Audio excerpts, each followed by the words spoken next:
and we begin the process of bhakti. So the association is a cause of bhakti and a cause of faith, which is the qualification for performing bhakti. And throughout the whole process of bhakti, there's always association. So association, of course, means association with devotees, and that is important because the medium by which bhakti manifests in the world is through devotees.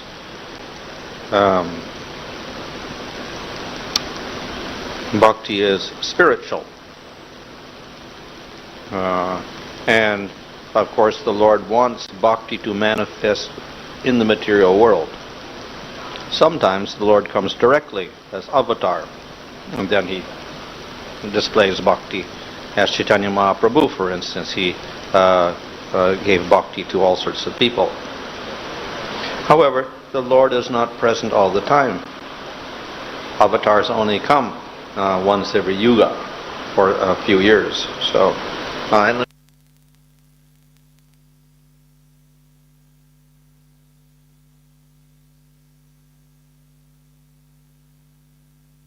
meantime, there has to be a method by which bhakti manifests in this world. So that is through the devotees of the Lord. So when the Lord is not personally present, then the devotees in the Lord manifest that bhakti. Now, of course, they're not the Supreme Lord, so the bhakti does not manifest exactly in the same way. The Lord has specific powers which are remarkable, so the jivas don't have those powers. Nevertheless, the Lord does empower these devotees to spread bhakti. So it is through devotees that bhakti arises and bhakti develops in the material world. So that's why they're very, very important. So of course that means that when we talk about devotee, the devotee must have that bhakti. And we call on the devotee. So we have what is called the fake devotee. They're not real devotees, but they dress up like devotees. So that's not the association we're talking about.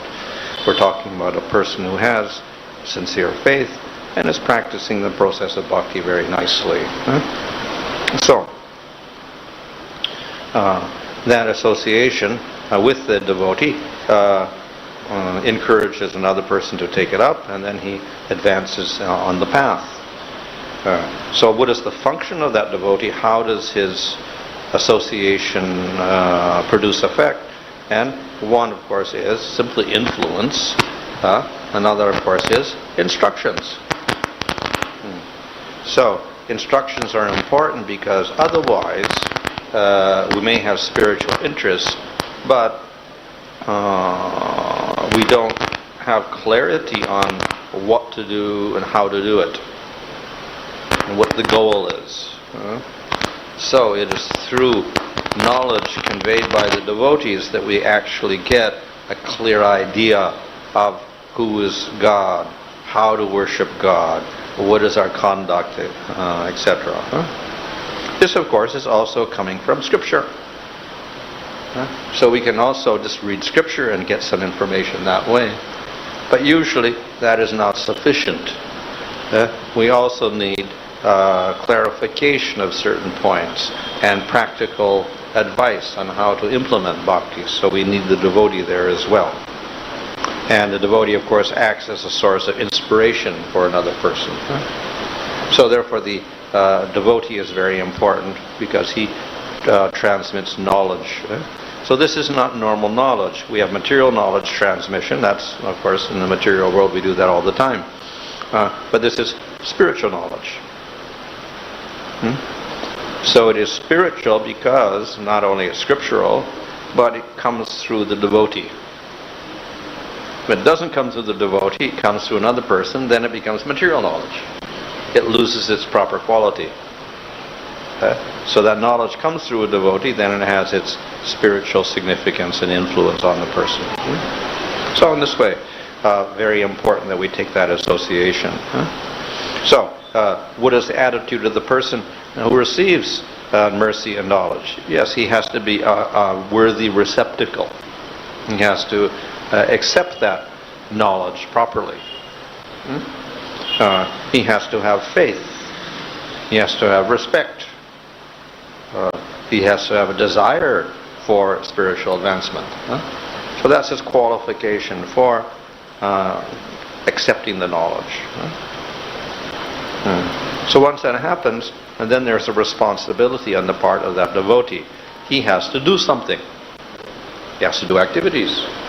He has to follow the instructions. So though the devotee can give knowledge, it is up to the individual to start practicing properly. So there's some responsibility on his part. He implements the instructions properly, then he will get proper result. So that is pretty straightforward. The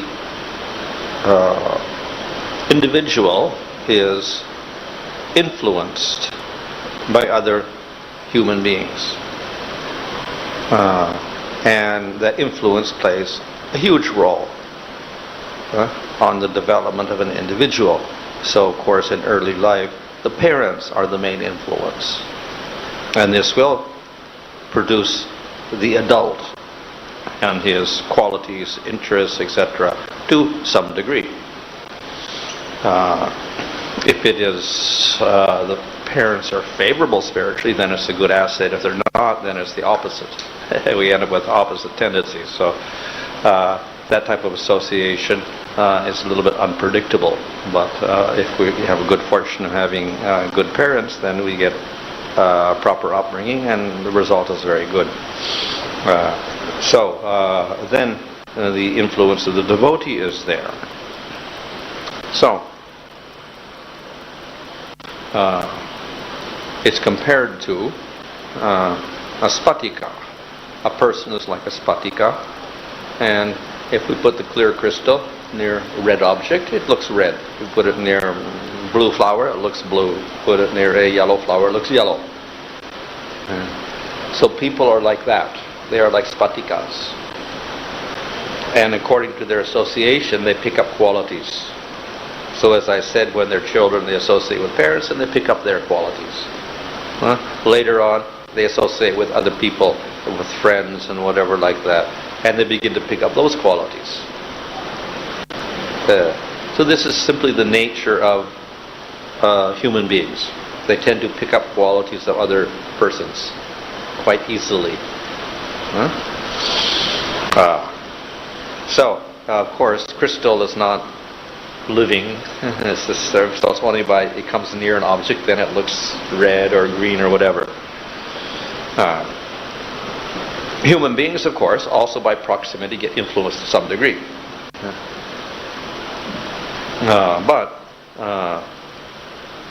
the more powerful influence is when it's not only closeness, but there's an intimate relationship established. That influence is very great. So that is why people who have a close relationship as friends, they will influence each other a lot. And they'll tend to pick up the same interests and same opinions, etc. They share everything. So intimacy produces very great sharing of qualities. So that is a more powerful type of association, not just closeness, but actually intimate association. So therefore a person has to watch very carefully who he associates with. It goes both ways. If we associate with a person with bad qualities, we can pick up the bad qualities, if it's intimate association. If we have an intimate association with a person with good qualities, we can pick up the good qualities also. If we associate with a spiritual person, we can get the spiritual qualities. This is also a very reasonable type of explanation. So, scriptures tell us that we have to be very careful. We have to choose our association very carefully because of this. And if we want to spiritually develop, then we have to choose spiritual association. That is sadhusanga. And this has great influence on our spiritual development. The only problem comes is that's when we are obligated to associate with material people, as when we have jobs or we go to school or whatnot. So this becomes a little bit of a problem because we can get influenced by them. However, as I said, the influence of simply coming close to the person is not so important. So we can live in the material world and not worry too much about that.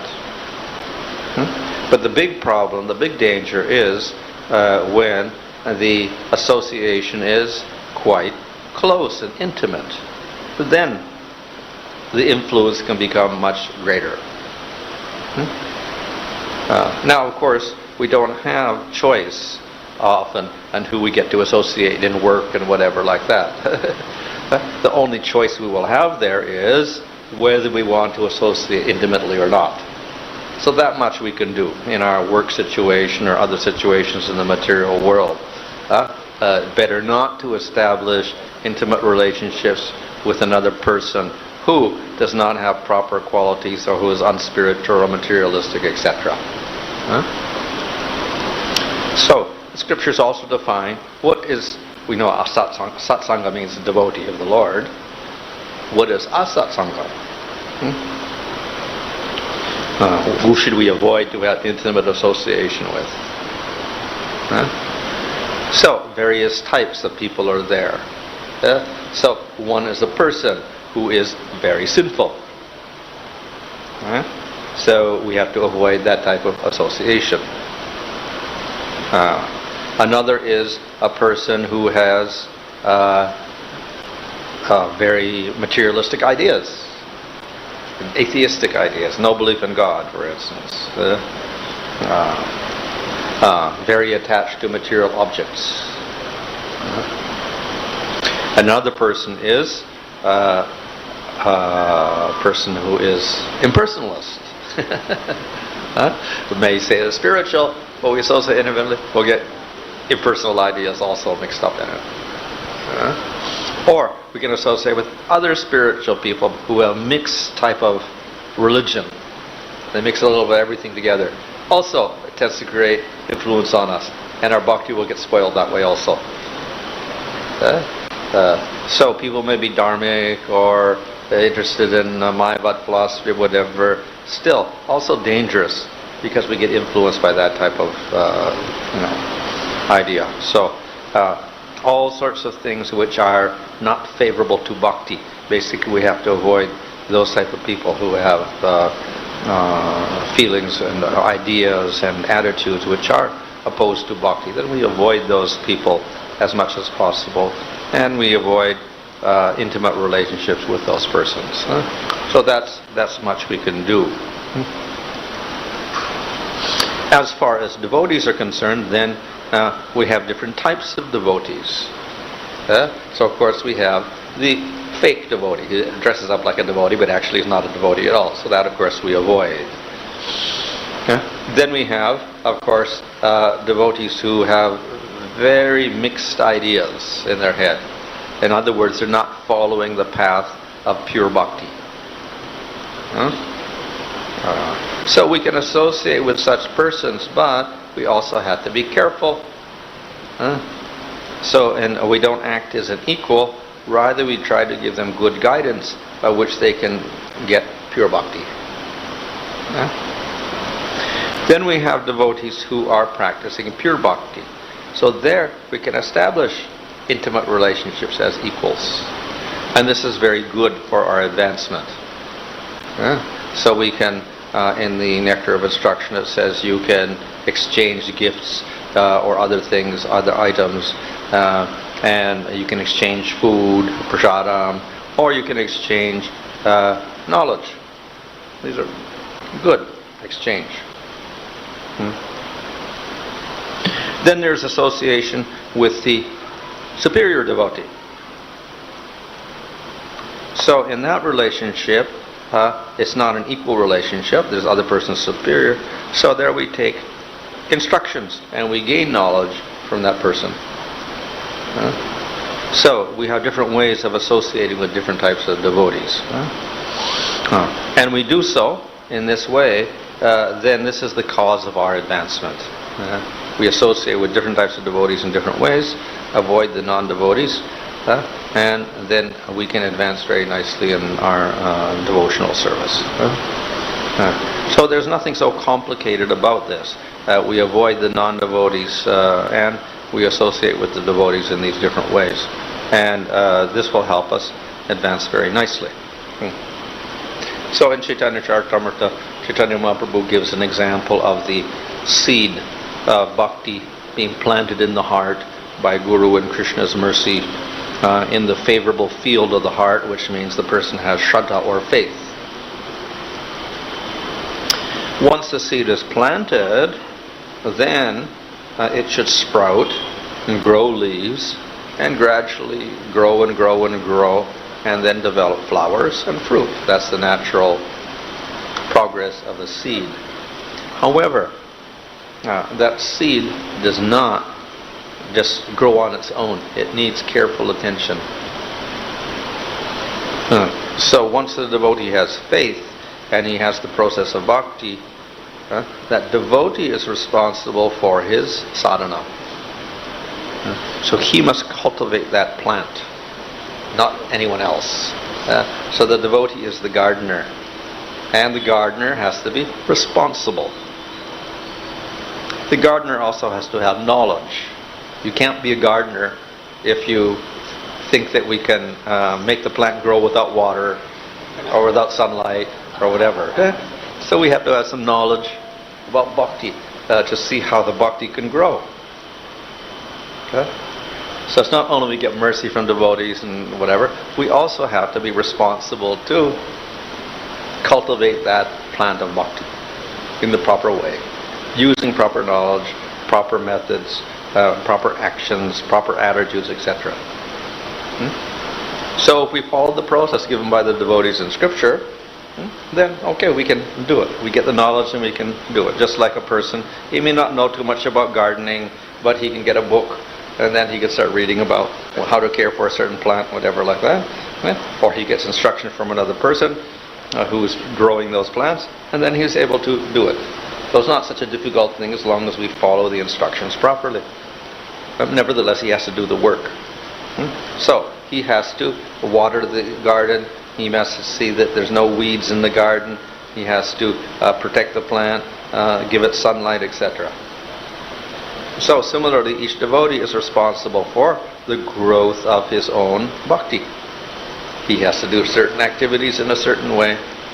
So watering is like the hearing and chanting processes. We have to do these properly, and you have to do it regularly. If we water a plant once a month, it's not going to survive.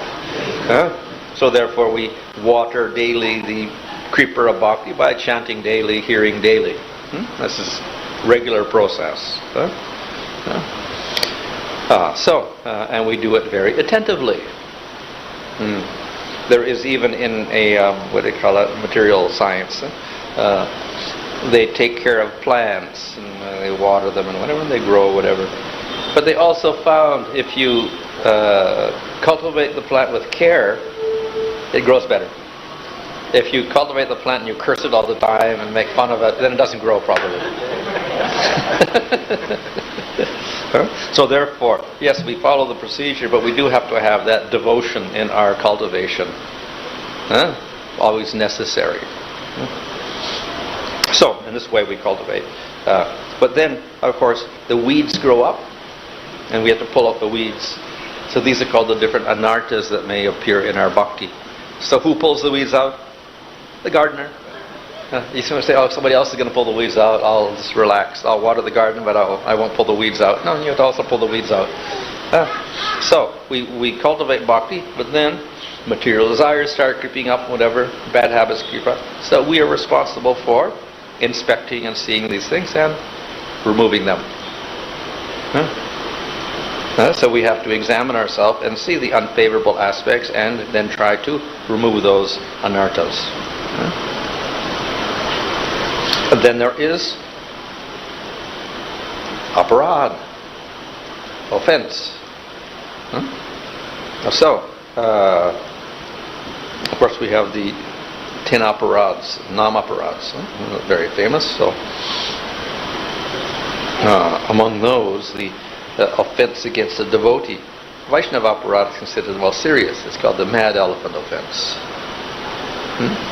So a mad elephant is an elephant that's gone crazy.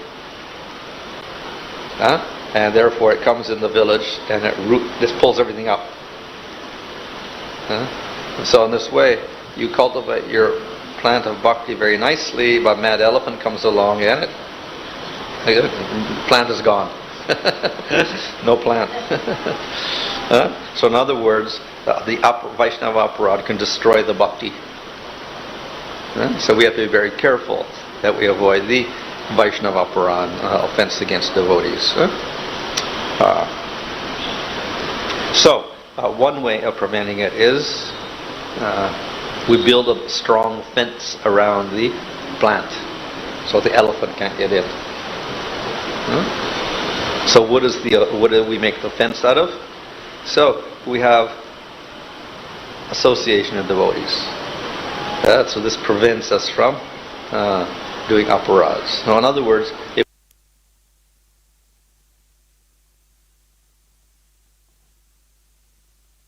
we associate with devotees nicely, that's the opposite of Vaishnava aparadha. So by associating nicely with devotees, then we have no room for Vaishnava aparadha. So if we follow these simple instructions, then plant of bhakti can grow nicely.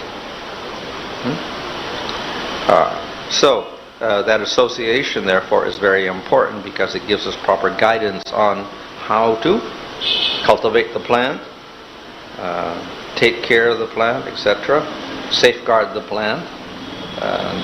They can help us pull out the weeds, and they protect us from aparadhas. So we take these safeguards and we diligently cultivate the process of bhakti, then we get success. So the plant grows leaves, the plant grows flowers, and then finally the fruit comes out. So this is a methodical process. But at the same time, it's not simply mechanical because it involves the individual, the jiva, and involves the process of bhakti. So ultimately, it manifests properly if we follow the proper process and we have this connection with the Supreme Lord, which is the whole purpose of the process of bhakti. It's basically connection with the Supreme Lord. So because of that connection, then we get proper results. Krishna arranges all the proper results for us. So we should just follow the instructions properly, and then we get the proper result. Okay. Hare Krishna.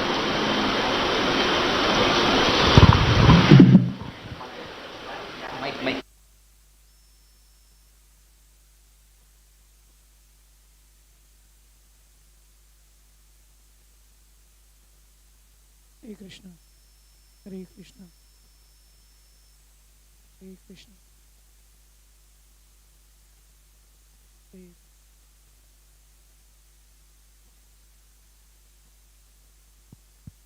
Hare Krishna.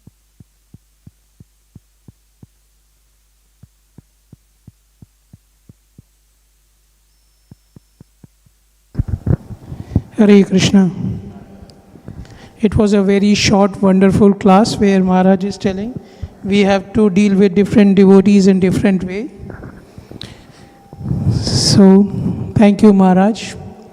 I think this class was taken in some base, in Jambakam base, couple of years back, and which was recorded, 2021, almost 3 years back.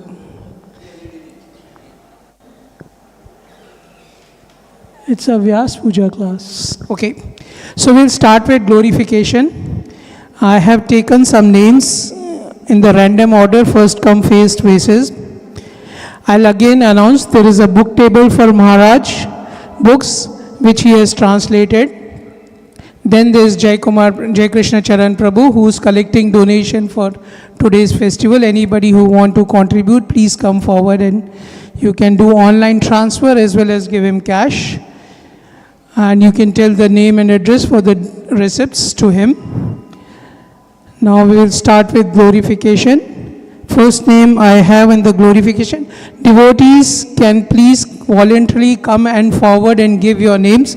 I have taken 6-7 names on my own because I know who have been glorifying in previous years.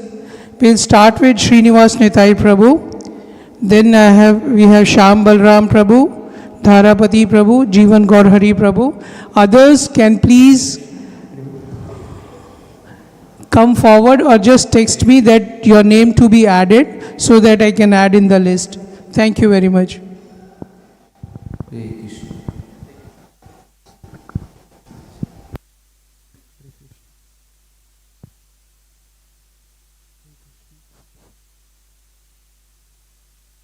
ओम ज्ञानद्वैनन्दस्य ज्ञानाञ्जनशलाकया चक्षुर्मिलितं येन तस्मै श्री गुरुवे नमः. So we know it is said that the Guru is one. Just like the Supreme Lord is one, Lord reveals knowledge about himself through different spiritual masters. So if we have to remain united and not confused in the philosophy, we need someone to guide us properly with knowledge about Krishna very systematically. So that role is being fulfilled by His Holiness Bhanu Swami Maharaj. And as we know, there is one Diksha Guru, but many Siksha Gurus. So Diksha Guru is basically trying to engage us in one specific service to Krishna. So that is our Siddha Swarupa. That is, we have a very unique relationship with Krishna. So this process of Diksha will help us to establish that unique relationship. But at the same time, we need lot of instructions, so many details. So our Bhanu Maharaj is very much emphasizing about the need for Siksha. We don't be restricted to Diksha alone, but we should take advantage of the Siksha instructions coming from different sources. So also it is said that the Siksha Guru is equal to the Diksha Guru. It's almost on the same level. Normally we say so-and-so is my Siksha Guru who is guiding us on a day-to-day basis. But ideally the Siksha Guru is on the same level as the Diksha Guru. So that way we can see Bhanu Swami Maharaj is fulfilling the role of Siksha Guru for disciples of many Diksha Gurus. And so we have to have a united ISKCON, because in ISKCON we have many Gurus and devotees connected with many temples. So it is possible that we may form some Guru groupism, Guru groups, or we identify ourselves one particular yatra, but that is not healthy for the growth of ISKCON. So in that scenario, we need someone who can be very neutral. So that way, Bhanu Swami Maharaj has been able to perform this very neutral role of guiding the disciples of many yatras as well as disciples of many Diksha Gurus. So we actually very, very, very fortunate to have His Holiness Bhanu Swami Maharaj all over the ISKCON world. He is very famous for his very precise presentation and concise way of presenting the scriptures. At the same time, we will be the most unfortunate if we don't take advantage of his presence here. We will be left far behind if we don't go through his books. One who has gone through Prabhupada's books will naturally be inclined to read Maharaj books. And one who reads Maharaj books will develop more appreciation for Prabhupada books. And not just reading books, one who reads these books will also be able to perform better service. The purpose of doing service is to get us closer to Krishna and to the books. So this way, we can ensure that our services are improved if we read and hear Maharaj lectures. So we need to overcome lust, anger and greed. Theoretically, we hear this, but practically, how is it possible? So unless we read the Acharya's books, which are painstakingly presented by our Goswamis, and Maharaj has been translating these books, unless we read these books, we cannot overcome lust. And without overcoming lust, we cannot be better managers. If we have to be representatives of ISKCON, or have to manage a society, unless we have overcome the weaknesses within, so that is possible only by reading these books which the Goswamis have presented. An intelligent enemy is better than a foolish friend. Sometimes Maharaj is very difficult to convince. You may have some argument, but he may be stronger than you. So we should not expect Maharaj to always side with us. That is not. So that's very important, so that we don't get carried away by sentiments, or so we should be well grounded. He is sometimes very strict but sensible. So it's very difficult to get past him sometimes, because he has an argument. It's very, unless you have convincing reasons, it's very difficult to get past him. So that is very important as a leader of the organization. And one interesting thing about Maharaj is, he has not written books about himself. No biographies, no self-realization books. Normally someone has some own topic and on that they publish their books. But he is only publishing the Acharya's books. He has dedicated his life to glorifying the books published by the Acharyas. That itself is a service. And he doesn't write any books on his own. And he is very easily approachable. So everyone has this experience. We have heard that there is a particular king. Everyone wants justice. They can go and knock at the door of the king and he will address your problem. So that is his unique position. Whenever we feel the need to go and meet him, we get an opportunity. So no hurdles, no obstacles, no inhibitions. Thank you very much. Hare Krishna.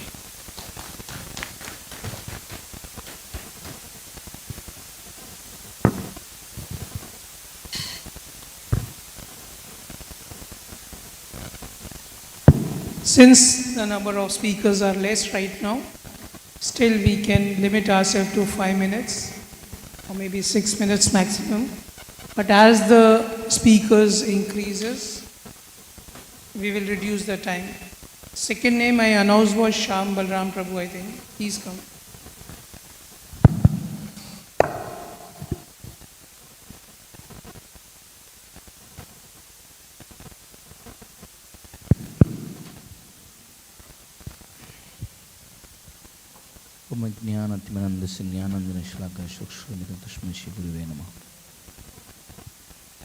So, I have started associating with His Holiness Bhanu Swami Maharaj from 2008. And first time I saw Bhanu Maharaj actually, first time I was supposed to meet him in Medicare. We invited Maharaj for Rath Yatra. Somehow Maharaj missed the train. So someone informed Maharaj that his train is supposed to be morning time, but informed night time. So Maharaj could not come for Rath Yatra. Then, so it was I was not that much fortunate that time to meet with Maharaj. It was 2007. And 2008, during Gaur Purnima, I met with Bhanu Maharaj time. And Maharaj told, yeah, you can come to Chennai. So I came Chennai 2008. So after coming here, I started doing service, and there was a short of devotees to cook for Bhanu Maharaj. So it happened to me that although I was a temple commander, but I had to cook for Bhanu Maharaj. And I told him, Maharaj, I don't know how to cook. This is my first problem. He said, don't worry, I will teach you. So then I started serving Rajbhog, but Maharaj needs chapati. But I said, I don't know. This is my problem first. I am very much afraid of making chapati. That's why I avoid always. He said, without chapati I cannot survive. Now you have to make it. So then he personally came to this, now that Maharaj's kitchen is there. He personally came there. He showed me how to make chapati. Because Maharaj is very nice cook. He said, I will tell you how to do it. Actually, he came by the force of Bhakti Bhajananda Maharaj. He said, Maharaj, if we didn't make chapati, we will be fasting. So better teach him. So, it was practical experience how to make chapati from that time. And actually, I learned from him chapati how to make. And later I became master. And our Shanta Sundari Mataji used to tell me, Prabhu, Maharaj, come Maharaj making Maharaj chapati. You only have to make it. Some other, maybe this is mercy, okay. So, as I am in this temple for past more than how many years? 16 to 17 years. So I think myself that I am so fortunate that, but whatever that quality I have noticed in Bhanu Swami Maharaj, that, Maharaj's consistency for each and everything, that we see that for the devotees it's very difficult to maintain our sadhana, that consistency. Today 4:30, tomorrow maybe 4:35 will come for Mangalati, or sometime little bit early. But I have seen Maharaj, on time he will come in the temple hall for the program, and on time he will come for the Bhagavatam class. Everything, just, I don't know, he sees the verse and comes. For a devotee it is very difficult to maintain, but Bhanu Maharaj is maintaining that. Another thing, that Maharaj's humility. When we try to glorify Maharaj, he always look like this. Like this. It doesn't look to us at all. If someone just simply saying, thank you Maharaj. So he doesn't like glorification at all. Actually, what I felt, that if you glorify him, when he look like this, I think he divert the glorification to someone else. I felt it. It means he's going to Krishna. He's not taking any glorification within him. So this is also like an heart touching, that a devotee, how he should be. And Maharaj is so simple. And one time, I made aloo paratha for Bhanu Maharaj. So while making, I added ghee. So Maharaj called me. So what did you put in the aloo paratha? I said, ghee. Ghee? Why? I said, Maharaj, it will be very tasty and you will be healthy. He said, did I tell you that I need healthy prasad, healthy food, and I want to be healthy? Did I tell you? He said, no. I said, then? So I asked, what shall I put? Oil you put. Then I had, what kind of oil? Then he was telling me that mustard oil. You can put in the mustard, it will be very tasty. So from that time, and then I said, why not ghee? What is the problem? He said, it's very costly. So better don't put him. Add mustard oil in the aloo paratha. So this way you see how he is very simple. And one day I told him, Maharaj, I forgot to iron your cloth. What shall I do? He said, did I tell you to iron my cloth? Bring it, no problem. So simple, he doesn't bother. So we can learn him as a devotee, although he is a sannyasi, but that how to live a simple life, that we see from Bhanu Swami Maharaj. And one time, Maharaj became sick. So normally, Maharaj never visit any hospital also. So I told him, Maharaj, you are sick, means he got a back pain, some or other. So Maharaj, you got a back pain, so I think you don't have to go to gym, and also, I can take you to the hospital. I said, no need. It will be okay after a few days. But the way Maharaj was sitting, I felt very bad. Better I should take him to the hospital. Immediately what I did, I said, no, Maharaj, you have to come to hospital. He said, no. I almost forced Maharaj to come to the hospital. By seeing this, because Maharaj is getting pain. And he came to Global Hospital. So they gave some medicine, and after that we brought him in the temple. Now medicine is that, and you have to massage where there is a pain. The massage, where is the pain? But he doesn't want to take any massage. So then I took that doctor told that 3 times you have to massage with the medicine, then pain will go. So morning day, first day I went, Maharaj, I have to massage your the pain, where you got the pain. He said, I don't have time. He was saying, I don't have time. I said, but doctor told to massaging in your that place. Then by force, somehow I made him lie down, and I did it. And again afternoon I went, and again he was telling me, why are you disturbing me? I have a work to do. I said, Maharaj, doctor told me to come, that's why I am coming, not what I can do. So like this, 2 days he allowed me to massage where there is a problem. And 3 days he said, you don't have to come, I'm okay now. So see, Maharaj is so much concerned about the time. And I don't know, you have observed or not. Just whenever he comes from the outside, immediately he sits for service. So we can see how a person 24 hours engaged in the service of Krishna and Guru.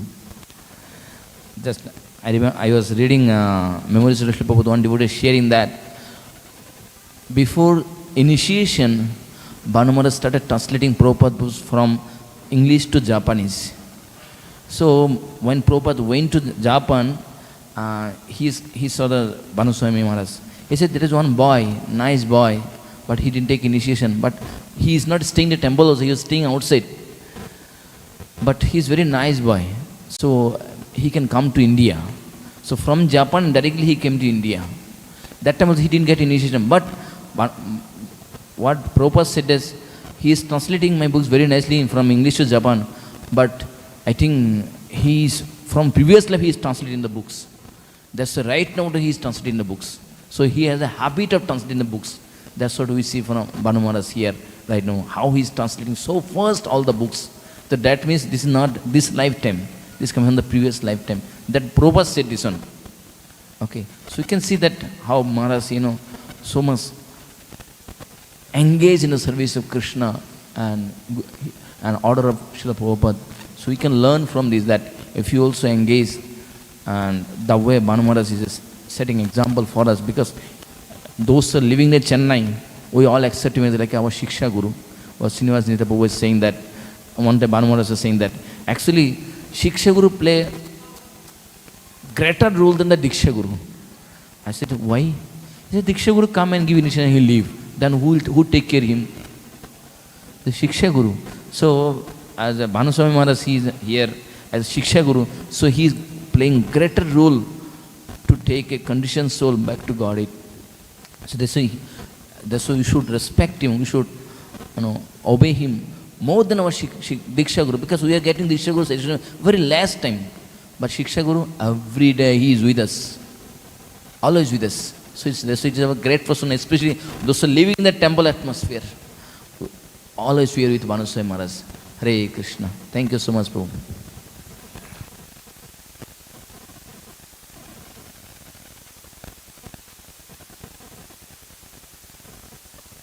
Hare Krishna. If everything one devotee will tell, then what others will say?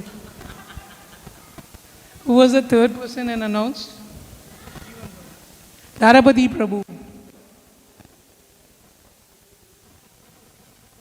So one pastime, everybody make it sweeter and short, and for everybody, there is already one person who is saying no, and every Vyasa Puja he says no, I want a longer time.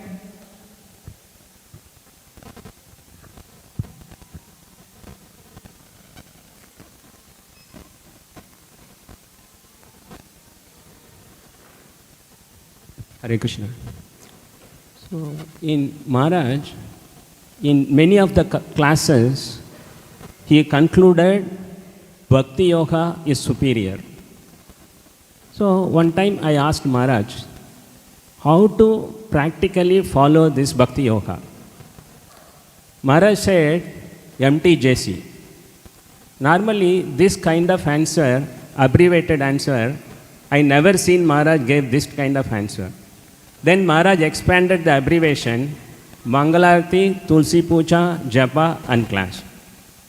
This is Bhakti Yoga, Maharaj said. So when we see practically, Maharaj is following something above. So what Maharaj is following is MTJ, DGC. Mangalarti, Tulsi Puja, Japa, Darshanarti, Guru Puja and class. Then among the Bhakti Yoga, different process of Bhakti Yoga, Maharaj mentions many of the classes, chanting the holy name is superior. So in 1996, Srila Prabhupada's centennial year, we had many programs. Those programs were announced globally as never before, never again. So Maharaj specifically gave one service to me to coordinate spreading the holy name. Then one time Maharaj told me to go japa walk with my spiritual master, His Holiness Jayapataka Swami Maharaj. And I had the opportunity to go on japa walk several times in T Nagar many of the roads and almost all the parks, Panagal Park, Jiva Park, Nadesan Park, in all the parks, along with Guru Maharaj, we did a japa walk. And then, so seeing all these things, Maharaj is very specific in spreading the holy name. We have 3 programs coming up. Coming week, we have a japa walk to satisfy Maharaj, conclusion of spreading the holy name. And then the following Sunday, 5th, we have 64 round chanting. Then we have Madhura Mahotsavam. So these 3 things we are presenting to His Holiness Bhanu Maharaj to make him happy and following the rules and regulations. And then one time, one of my big donor, he arranged his son's marriage at Tiruvanmayur, Hare Krishna movement. So I was in dilemma whether to go or not. So I went to Maharaj, I asked, can I go to the marriage? Maharaj said, you go to marriage, but don't eat there. Hare Krishna. I have many pastimes like this because time is done. Hare Krishna.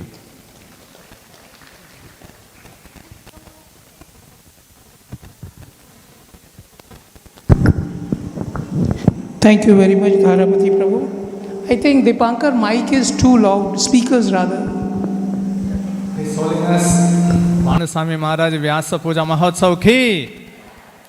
So 1998 நான் பிரபுபாதோடைய books எல்லாம் படித்தப்ப daily 16 to 17 hours daily புக்ஸை படிச்சுட்டு நிறைய doubts எல்லாம் இருக்கும்.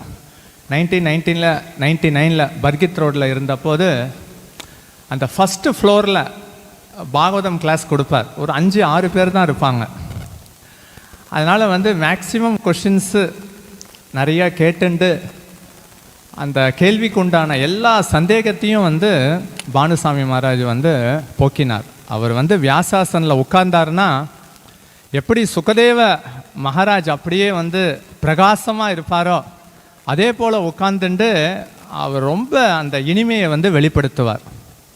எப்பொழுதும் அடிக்கடி சொல்கிறது Krishna is complete and perfect அப்படின்ட்டு சொல்லுவார். இன்னொன்று பார்த்தீங்க அப்படின்னா நரோத்தம் தாஸ் தாக்கூர் சொல்லுவார், சாக்ஷுதான் திலோஜய் ஜன்ம ஜன்ம பிரபுசை. நம்ம எல்லாருக்கும் பானுசாமி மகாராஜ் நித்திய ஆன்மீக குரு. நித்திய ஆன்மீக குருனா திவ்ய ஞானத்தை கொடுக்கிறார். பிறவி பெருங்கடல்லிருந்து அவர் நம்மளை விடுவிக்கிறார். இன்னொன்று ரசாச்சாரியார் ரூப கோஸ்வாமி, அவரோட அடிச்சுவோட பின்பற்றி பானுசாமி மகாராஜ் எவ்வளவோ புக்ஸை எழுதியிருக்கிறார். இந்த காலகட்டத்தின் ரசாச்சாரியார் யார் அப்படின்னா அது தவத்திரு பானுசாமி மகாராஜ் தான். கைத்தட்டுங்க. அதுக்கும் மேலாக மாயாப்பூர் நிர்வாகத்தில் கூட இப்போ நிறைய பதிப்புகள்லாம் வரதுனால பிரபுபாதருடைய புக்ஸ், பானுசாமி மகாராஜோடைய புக்ஸ், இது ரெண்டுத்தையும் விநியோகம் செய்தாலே போதுமானது அப்படின்ட்டு ஒரு கான்வர்சேஷன் கூட வந்துட்டு இருக்கு. இப்போ எல்லா ஆலயமும் பக்தர்களுடைய பக்தியினால தான் கட்டப்பட்டுள்ளது. ஸோ இந்த ஆலயம் பிறகு இங்கே இருக்கக்கூடிய ராதாகிருஷ்ணர், லலிதா, விஷாகா, கௌரநிட்டாய் எல்லாமே பார்த்தீங்கன்னா பானுசாமி மகாராஜோடைய பக்தியினால் இதெல்லாம் வெளிப்படுத்தியதை பார்க்கலாம். அமிர்தவாணியில் ஸ்ரீல பக்தி சித்தாந்த சரஸ்வதி தாக்கூர் சொல்லுவார், சிக்ஷா குரு ரோல் நம்ம எல்லாருக்கும் தெரியும், தீக்ஷா குரு கோல் நம்ம எல்லாருக்கும் தெரியும், சைத்திய குரு இப்போ பானுசாமி மகாராஜ் கொடுக்கக்கூடிய instructions to realise, to give us the qualification, those teachings is given by Chaitya Guru, and the spiritual strength to follow those instruction is also given by the Chaitya Guru. அதனால தான் நான் அப்போ யோசிச்சுட்டு இருப்பேன், பானுசாமி மகாராஜ் கொடுக்கக்கூடிய இன்ஸ்ட்ரக்ஷன்ஸ் எல்லாம் இதயத்தில் அப்படியே படிக்கிறது. பசுமரத்தாணியில் அடித்த போல் 25 வருஷத்துக்கு முன்னாடி என்னென்ன கேள்விகள்லாம் கேட்டோமோ அதெல்லாம் இன்றைக்கும் பதிஞ்சிருக்குன்னா அந்த கனெக்ஷன் தீக்ஷா குரு, சிக்ஷா குரு, சைத்திய குரு நல்லா பார்க்கலாம். அது மட்டும் இல்லாமல் பானு மகாராஜ் யாருக்கும் ஆங்ஸைட்டி, கவலையை கொடுக்க மாட்டார். அத்திவரதர் சமயத்தில் நிறைய சன்னியாசியெல்லாம் அத்திவரதர் தர்ஷனுக்கு கூட்டிகிட்டு போனேன். அதில் பார்த்தோம் அப்படின்னா அத்திவரதர் கூட்டம் நாளுக்கு நாள் அதிகரிச்சுட்டே இருக்கும். நமக்கு உள்ளே பதட்டமாக இருக்கும், கவலையாக இருக்கும், இந்த பேரிகேட்ஸ் எல்லாம் எப்படி தாண்டி போகணும்னு. விஐபி டிக்கெட்ஸ் எல்லாம் வாங்கிட்டு 2-3 தடவை மகாராஜுக்கு வந்து இந்த நாள் நீங்கள் வரலான்னு சொன்னபோது பானு மகாராஜ் ஒரு நாள் சூஸ் பண்ணார், நான் இந்த நாள் தான் வருவேன் அப்படின்னு. கடைசியில் பார்த்தீங்கன்னா அந்த நாளில் ரொம்ப வந்து ஈஸியாக போய் அத்திவரதர் பார்த்துட்டு வெளியில் வந்தது. எவ்வளோ சன்னியாசிகள் வந்தாலும் யாருக்கும் எந்த அப்ஸ்ட்ரக்ஷன் இல்லாமல் அத்திவரதரே வந்து பானுசாமி மகாராஜை கூப்பிட்டார் போல் டக்குன்னு போய், நான் இது வரைக்கும் பார்த்ததில்ல அவ்வளோ அப்ஸ்டக்கிள்ஸ் வந்ததில் கூட்டத்தில், சீக்கிரம் போயிட்டு சீக்கிரம் தரிசனம் எடுத்துகிட்டு வெளியில் வந்துட்டார். அது ஒன்று பர்சனல் இது. அதே போல் வந்து பானு மகாராஜே வந்து ரொம்ப முத்து போல் இருப்பார். He looks like a pearl. அவர் விழுந்து விழுந்து சிரிச்சார்னா எப்படி இருக்கும்?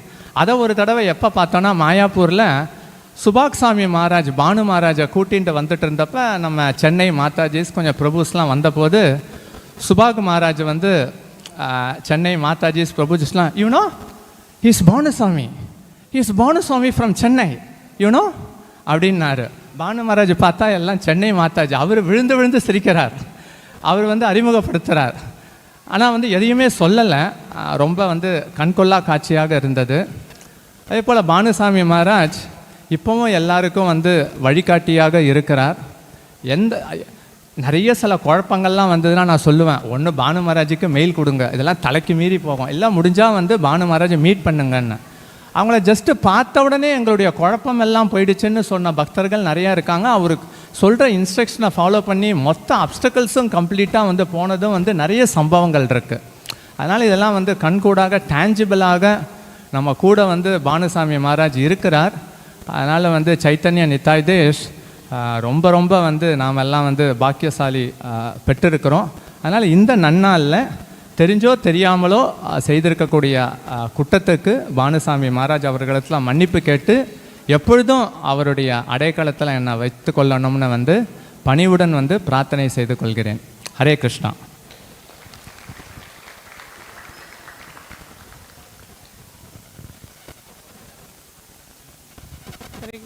Thank you very much, Prabhu. Now we have Rao Prabhu, then Kalanidhi Prabhu, then Amrendra Prabhu, and then Sukirti Mataji.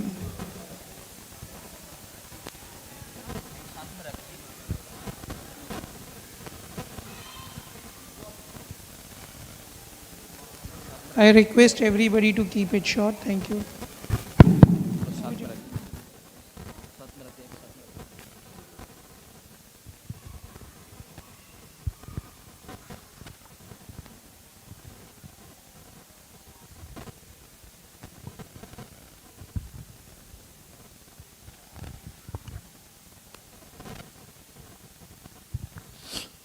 हरे कृष्णा. ओम ज्ञानतिमिरन्दस्य ज्ञानाञ्जनशलाकया चक्षुरुन्मिलितं तस्मै श्रीगुरुवे नमः. मुखं करोति वाचालं पङ्गुं लङ्घयते गिरिं यत्कृपातमहं वन्दे.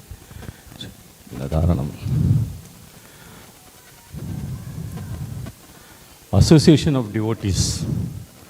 That was the point which was emphasized in the lecture what we heard today from Guru Maharaj, His Holiness Bhanu Swami Thakur. And this is the only point he keeps emphasizing for somebody to get faith and perform devotional service. As we carry the baggage of our family responsibilities, social responsibilities, if we have faith, as has been told by Guru Maharaj, we develop the strong and undeterred attachment to Krishna. And that can happen only by the mercy of Guru and Gauranga. Whatever may happen in life, the attachment one has to Guru and the association of Bhagavatam and the Bhagavatas saves him from all sorts of crises. And that faith which has been inculcated by Guru Maharaj, His Holiness Bhanu Swami Thakur, in the hearts of millions and millions of people as a Shiksha Guru, is the prime reason for bhakti flourishing in the hearts of many people. But as he keeps doing this wonderful service, or as he keeps giving this daya, the costless mercy for the fallen souls like me, he also exhibits one beautiful quality, the quality of vairagya, yukta vairagya, detachment for a purpose, detachment from material attachments and developing attachment to Lord Sri Krishna. And his only one mantra is that always remember Krishna and never forget Krishna. And whatever the service we do, or whatever the service Guru Maharaj does, he never claims the results as his own doing or anything. And he dedicates it only to Krishna and never likes to waste a single moment without being a servant of the Lord or being in the service of the Vaishnavas. So, that being the most prominent and important quality which we can take from Guru Maharaj, I just thank all the devotees who have given me this opportunity to share my realizations and request all to take up to the service of Guru and Gauranga. Hare Krishna.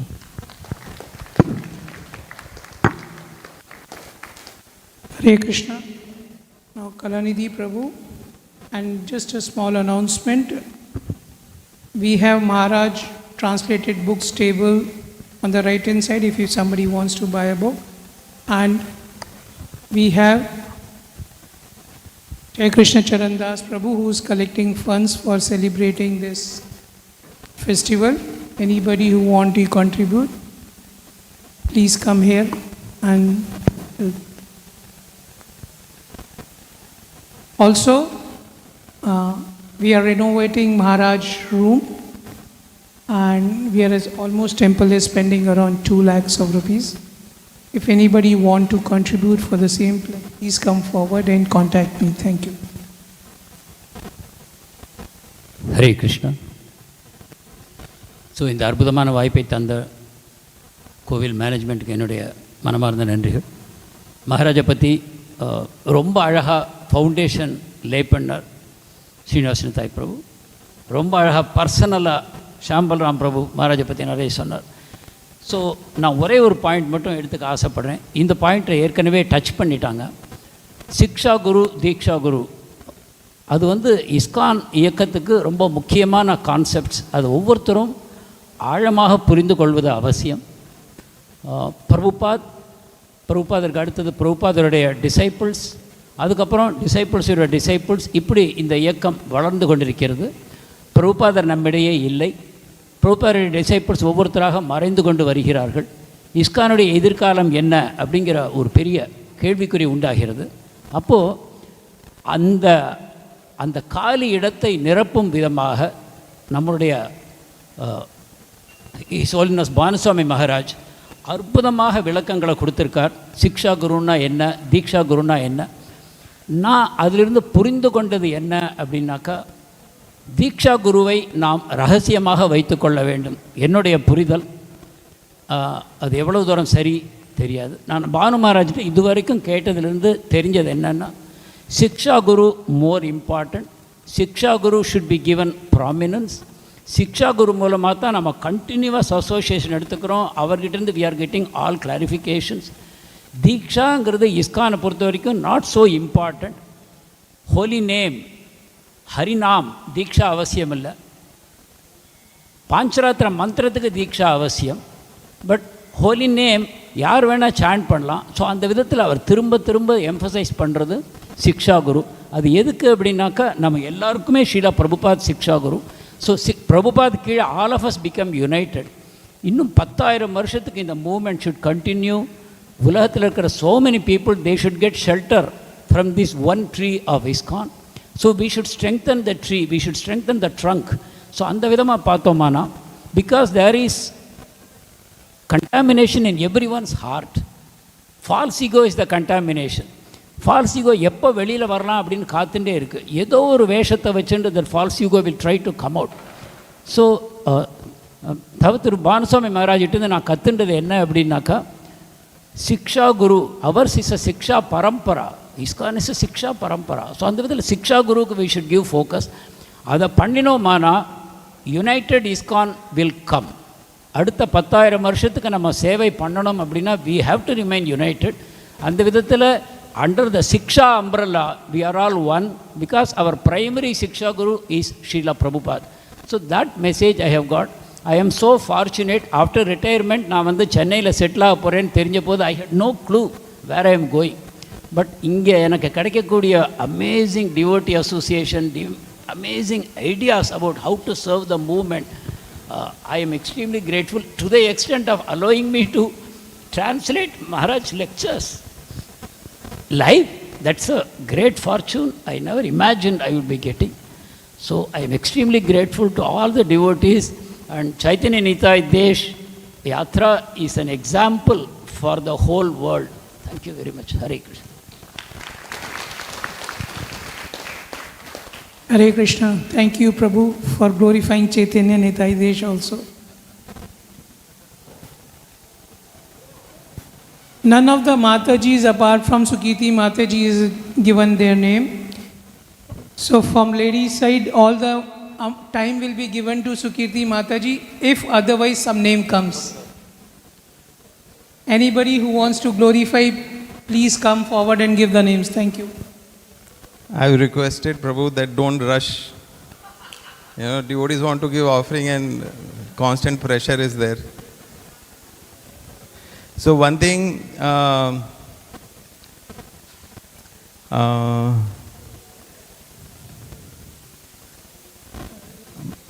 Maharaj is one person, you will not know if you have offended him, whatever, you will never know. Because Maharaj would, of course nobody wants, but in case by inadvertent something happens. So one time I went and asked Maharaj, I seek your forgiveness if I have offended you in any way. Maharaj looked at me like this. So I was just so relieved. I was feeling, it was quite a few years back, I was feeling something in my heart, so I went and spoke to him like that. So, when so many devotees spoke about translation. So what I heard from Maharaj was that Maharaj wanted to study the previous Acharya's book, and because he was reading, he translated, and then because for his own study, and therefore he is also sharing it with the whole world. So one thing which I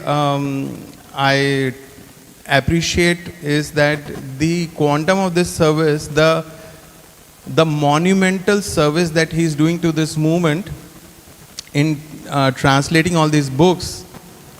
Like Prabhupada said, this movement will continue for 10,000 years, Prabhupada books will continue for as long, and I am sure Maharaj books will also continue for as long, because this is a monumental contribution to Gaudiya Vaishnava movement, and yet Maharaj is completely prideless. So that is something which I aspire for. I may do some little service and then name, fame and some pride will come. But there is no tinge of any pride. So that I really appreciate in Maharaj. And I guess it's because he is a completely pure devotee. I remember I am listening to Maharaj from sometime in 2003. I don't remember Maharaj speaking something different till now. So Maharaj, in my understanding, is already pure devotee, self-realized, perfect devotee at that time itself, or earlier, whatever. So also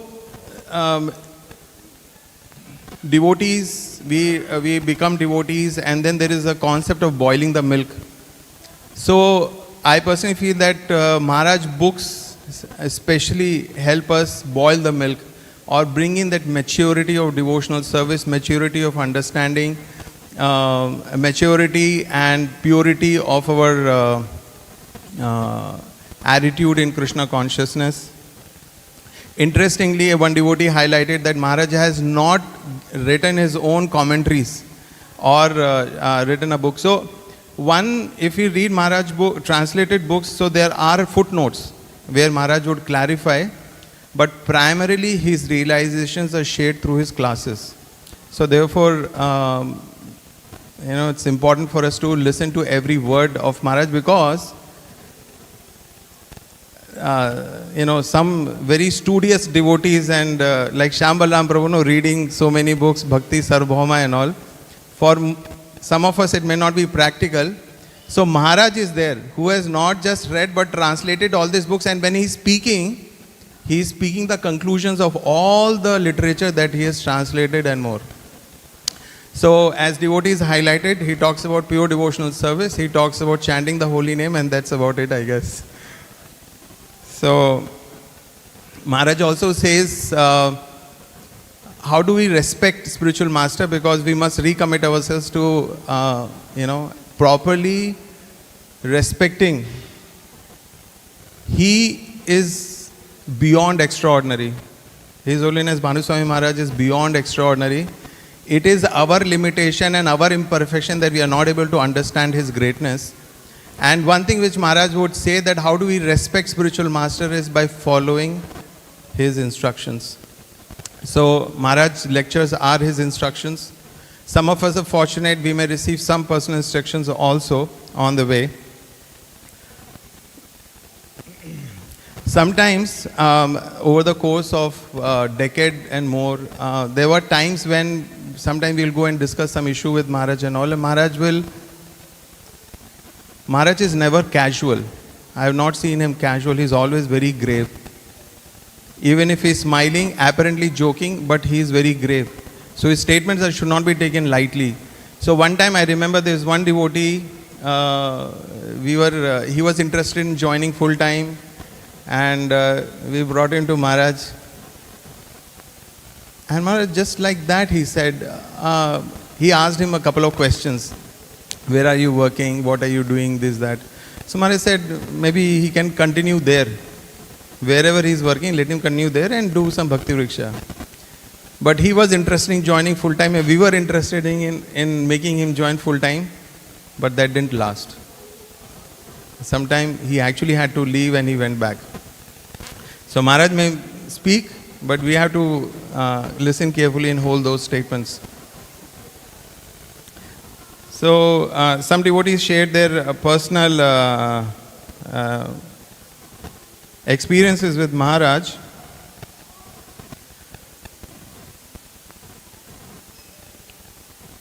So of course this temple construction was going on, and the devotee who helped so much in my own spiritual life, so we were serving together, we are raising funds in Middle East, and so a time came when he said that all the funds are being raised, but the temple construction is not going on, so you better go back and you look into the temple construction. Now I am not an engineer and had no previous experience of construction. And that is the scenario that I came here. And then gradually there was one very wonderful devotee, Balasubramaniam Prabhu, retired engineer, and with his guidance and grace, some of the construction started and things were happening. So why I am talking about this is that there is so many aspects in this temple which Maharaj guided and to do. Like we have these, when we come from the steps, there are small chakras on each landing. So I'm sure you would have seen that. And so that was Maharaj's idea, that how there are energy centers in the body, and they start from the very base of the spine, comes on the top of the head, which is the Sahas chakra, right in the middle of the temple, and from there we had darshan of the Lord. So there, and actually that is supposed to be backlit, and we are supposed to have a border which was supposed to be backlit. So those of you who came and attended the temple inauguration in 2012, that was functioning. So I remember doing experiments where our mandapam store is there. Sumitra Prabhu's office, if somebody remembers, next to that was a small accounts office. So there, I remember doing experiments and how the light should be there and what should be on the top, and then I would call Maharaj, and Maharaj say, yes, this is done. So then we'll go for execution. So like that there were many things, and Maharaj had one old, that time I think smartphones were just beginning to come. So Maharaj had an old Olympus camera, and I remember Maharaj going down from the stairs, clicking photos, of what all was happening. On the day of inauguration, this chandelier, this chandelier also, the idea is Maharaj's idea. This is the 7 planetary system, represents the entire universe. And this was getting fixed. And the frame, original frame, nobody could do it in India. So somehow we spoke to one of the people here. They got it from China, the frame. And it has all natural Himalayan crystals, quartz. Again, this was Maharaj's conception. So we were just fixing in the night. It was supposed to come few days early. It did not come. Till last day, evening they came. And they were fixing, and raising. And then I turned around and said, Bhanu Maharaj. I said, what time? He said, Mangala Aarti time. So whole day, whole night, and next day morning Maharaj came. And that time is getting fixed. So anyways, so I was up for more than 24 hours. I was very tired, physically exhausted. So I went and slept. And then later, at some point in time, Maharaj asked me, we were just talking, and I said that, Maharaj, I could not attend the inauguration ceremony. Maharaj was visibly upset. I thought Maharaj will understand. I was 24 hours up doing service, but Maharaj was visibly upset. Then I realized that, my folly. That temple inauguration is once in a lifetime experience, and then, I gave more importance to my body. So, and after inauguration, now why I'm sharing is because some of you may not be aware. So, usually Monday mornings Maharaj will do Arati. He will be here in Radha Krishna altar. So, when after temple inauguration, Maharaj did Arati. Usually after Arati, Maharaj will come out and Tulsi Arati. So, Maharaj didn't come out. And when Pujari ran out and said, Prabhuji, Maharaj is doing something in the altar. Then I went in and I saw, after the Aarti, Maharaj was near Jagannath altar, and there was some cement which had stuck on the marble, and Maharaj was scratching it and removing it. So Maharaj's person is sitting and, cleaning it. And in that vein, Maharaj is very keen on cleanliness. So our devotee kitchen, and so one time Maharaj was, for some reason, was out, and some devotee told Maharaj, our kitchen is not very clean. And then, anyway, I was somewhere. So suddenly news came, Maharaj has gone to devotee kitchen. All of us ran, and Maharaj was there with whatever he could get, and cleaning the kitchen. He got into cleaning the kitchen, and we came and we said, Maharaj, please leave, we will clean. So like that, Maharaj is a very practical person, and a person who wants to keep everything very neat and clean. So Maharaj was unwell, and so a lot of tests, and we had to show him to doctor. So he was staying at Prasanna Prabhu's home. I don't know whether he was staying there. Anyway, we had taken him for tests, and we were very anxious. I think he was staying at your place. And we were very anxious for the reports to come. We know he's one of the healthiest Prabhupada disciples and sannyasis in ISKCON world, and we wanted to keep it that way. So all the test reports came sometime around 11 or 12 o'clock. We went to the doctor, and at least we were very happy. All the tests normal, no problem. So we prepared one big feast at home, with sabjis, this, that, and puris. So when the puris were said, Maharaj asked, what is this? So, Maharaj, you are normal. We are having feast. So Maharaj that time also talked about ghee. Usually Marwadis, business community eats a lot of ghee, but they also have heart attacks.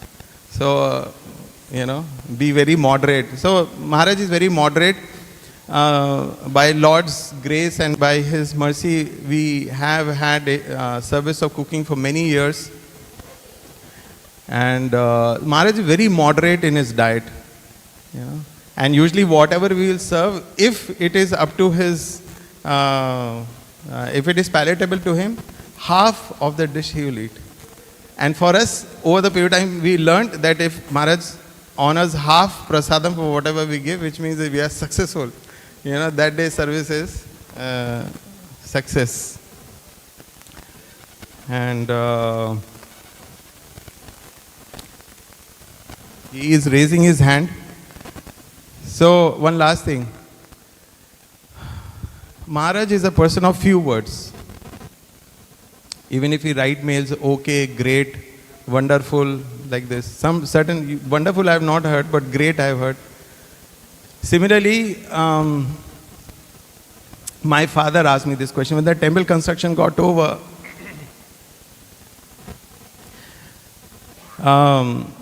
And His Holiness Jayapataka Swami Guru Maharaj was visiting. After the temple inauguration, when Guru Maharaj went down, and I was sitting with some devotees there in the pandal. So some devotee came running. Guru Maharaj is asking for you, Guru Maharaj is asking for you. And I was like, Guru Maharaj is asking for me. What did I do?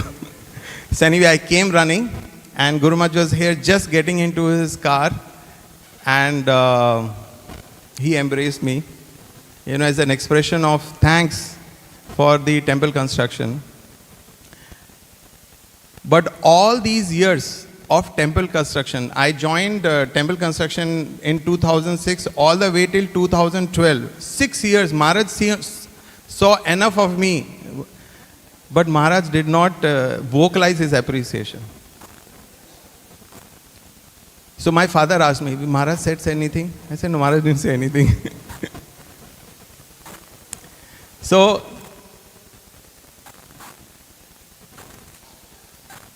we should do service, and we should do it complete with a pure attitude, without expecting, forget about return, without expecting any appreciation also. So keep it completely pure. Whether devotees appreciate, not appreciate, we just do a service without any desire for name, fame. So why I made this point is, it is not that Maharaj does not notice. So there were cases in the temple where one senior devotee had some financial, some financial irregularity came to notice.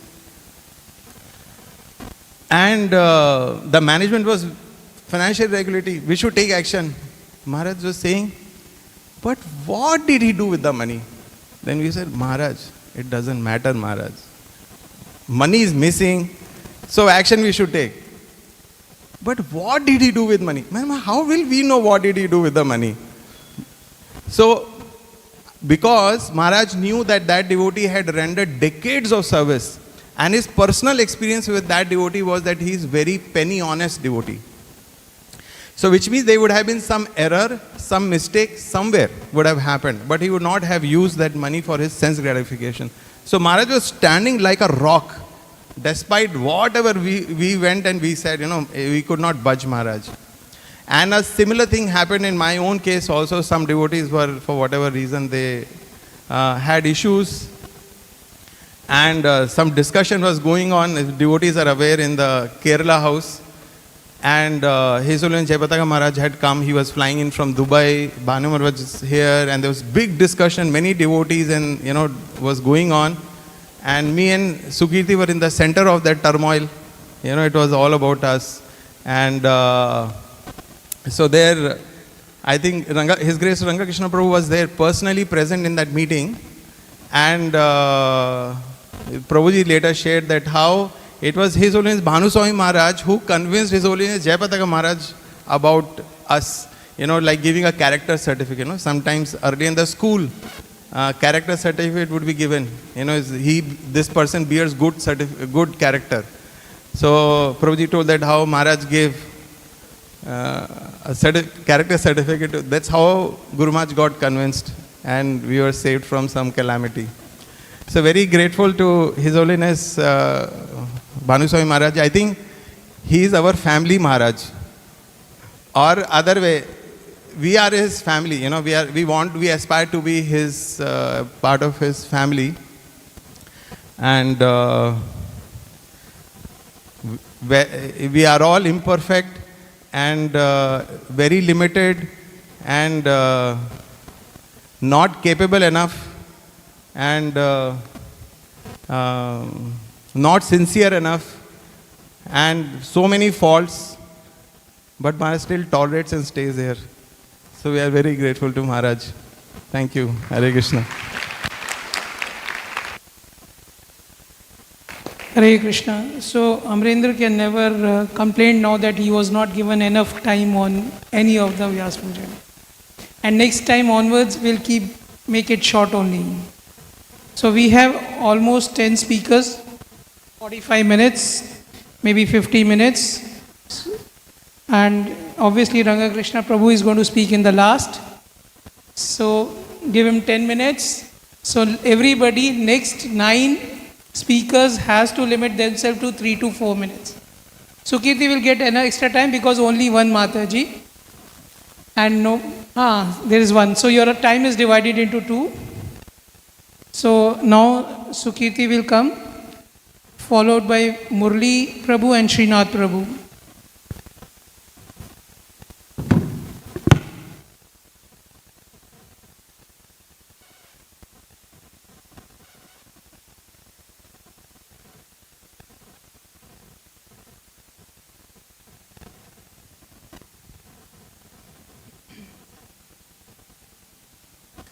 Hare Krishna.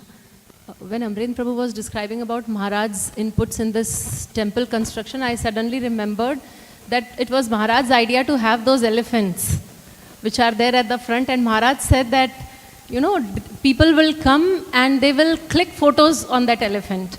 And when we all heard and we were thinking, who clicks photos with elephants now? But now when we go and see any time, like there will be a couple of people clicking photos next to the elephant. So that was from Prabhu's offering. I will be starting now. It was very amazing today when I was, since morning when I was doing the deity dressing, and I was thinking that, okay, so today is that auspicious day of Maharaj's Vyasa Puja, and how can I prepare my offering? What can I have to offer Maharaj? And I was meditating on few verses from Chaitanya Charitamrita. And I went home. I came a little late, and when I entered the temple hall, Maharaj's lecture was going on, and Maharaj was speaking exactly those verses. So it was very wonderful coincidence. I already feel so blessed. So Maharaj was speaking few verses, and it was like, Brahmand Brahmite kono bhagyavan jeev, Guru Krishna prasad paye bhakti lata bij. So in this whole universe, we have been changing bodies, and we have been making certain action, reaction, karma, akarma, vikarma. We are doing, we are coming again and again. And it's a great opportunity that we find the shelter of a bona fide spiritual master. And here the word used is Bhagyavan. So I consider myself absolutely fortunate, absolutely blessed, because I am under the shelter of His Holiness Bhanu Swami Maharaj. He is amazing, and there is no one like him in my life. There is no one like Maharaj in my life, the way he guides me, the way he nurtures my devotion. So yes, there are so many personal incidents with Maharaj which are memorable, but today I thought that I would be glorifying his contribution in our spiritual life, his 30 minutes Bhagavatam class. So it's like the lifeline of the devotees, like in the same sequence in Chaitanya Charitamrita, if we read, so there is this verse which Maharaj was talking about in his class today. Malihana kare se bij aropana, Shravana kirtana jala karaye sichana. So Maharaj was telling that we have to become the gardener, and we have to take care of our own creepers, the Bhakti Lata Bij which is given by the Guru, and we have to do its sinchan, we have to give it water, we have to water this Bij, and the watering is the Shravana and Kirtan. Shravana Kirtan Jala Koreya Sichana. So Maharaj does that seva wonderfully. Like those of us who are not attending Maharaj's class, my prostrated obeisances, please, please, please do not miss this opportunity. That 30 minutes of nectar and the balance 23 hours and 30 minutes of our day is set when we attend Maharaj's class. So there is nothing so auspicious if we are in Chennai and Maharaj is in Chennai, and we must never ever miss Maharaj's lectures.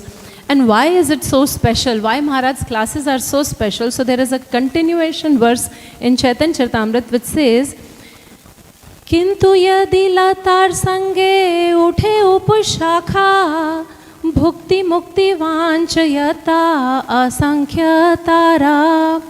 So here the mention is about upashakha or the other creepers. So we are watering our devotional service with Shravan and Kirtan, and then there are chances that if the water is poured in the fertile ground, then some creepers would sprout. So Maharaj classes, they are laser sharp focused. And if we have that laser sharp focus, there is no opportunity for these creepers to arise. So here the creepers are referred to material enjoyment and enjoyment from liberation and other things. Now, if we attend Maharaj's class, Maharaj talks about pure devotional service. Maharaj talks about Krishna only. Like Maharaj's focus is so laser sharp that there is no description of other avatars also. So when Maharaj is talking, he is talking only about Krishna. And that is how our deity's name is Shri Shri Radha Krishna. Like only Krishna, one and only Krishna. So automatically when there is so much emphasis on pure devotional service and nothing other than pure devotional service and completely uncompromisingly pure devotional service, and that has been ingrained in all of us for decades now, that only pure devotional service, only that, only that. So automatically there is no opportunity for the creepers to grow. So I feel so safe and protected by Maharaj's classes and Maharaj's presence, that he would take care. Though this verse says that I have to be the gardener, but then he is there who will point out that where are the weeds coming from and how to take care of that. And then the next verse says, Sika jalapana upar shakha body yaya stabdhana mool shakha body tena paya. So if one does not distinguish between the bhakti creeper and the other creepers, the sprinkling of water is misused because other creepers are nourished while the bhakti creeper is curtailed. So this is Maharaj's super speciality, that he protects and he nurtures. His classes are nourishment to our bhakti lata bij. And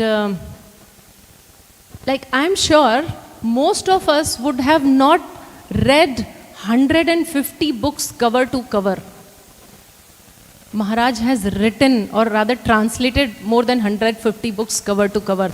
So that is his knowledge, and his knowledge base, like we all those who were doing Bhakti Shastri, we could experience, because Maharaj was giving the synopsis. We would invite him for each of the book, and Maharaj was giving the synopsis. Only one book I requested, Maharaj, could you please take the complete book? And Maharaj agreed. Maharaj said yes. And this is one book which I was always very scared of. Like I did not venture in that book. So I was very happy that, okay, so Maharaj has agreed, so I don't have to teach, and Maharaj would be teaching that book. And we invited Maharaj for Nectar of Devotion. And according to the syllabus, so Nectar of Devotion has to be taught for at least 20 hours. And Maharaj came, and we all were hoping Maharaj would teach for 20 hours. Maharaj completed Nectar of Devotion 3 hours with question and answers. So 3 hours and it was done. And I was like, oh my God, so now I cannot certify, we cannot certify students because 3 hours only NOD has been taught. So then I had to teach NOD. Again, Maharaj's blessing. I thoroughly loved this book. And the point is that when I was teaching NOD, I realized that in those 3 hours, there was not even one important concept which Maharaj did not cover during his NOD class. So it requires lot of expertise. See, if I have to speak for 2 hours, my lecture can go here and there. But if I have to speak only for 2 minutes, then I have to present the cream, the essence in that 2 minutes. So if we actually see the Bhakti Rasamrit Sindhu, which Maharaj has translated, it is in 2 volumes. And then Srila Prabhupada has condensed it and made it in 1 book. And then here is Maharaj, that 1 book he is giving in 3 hours. So that is his expertise, that is his glory, that how he knows things in and out. Recently this year, Maharaj spoke on Damodar Leela also. And this Damodar Leela, it is never ever, I mean to me, to my ears, it was never ever so nectarian, like compared to when Maharaj was giving classes on the Damodar Leela. And somehow I feel that this is one of his, I mean it's complete speculation, but somehow I feel that it is one of his favorite Leelas, because in other classes also Maharaj often gives example of Mother Jashoda, Mother Jashoda, Mother Jashoda. And this Leela he described so beautifully. And the last thing, so Maharaj is my spiritual Google. Anything, any doubt, just 1 email, and within 24 hours, maybe less, like sometimes within 10 minutes also, instant reply. So wherever there is any confusion, just shoot an email to Maharaj. And though Maharaj is so busy, but maybe he has allotted some time for that service also. So he's that spiritual Google, answer is there. So thank you all very much for giving me some time. And today I pray to the Supreme Lord that he gives decades and decades of shelter and association of His Holiness Bhanu Swami Maharaj. Hare Krishna.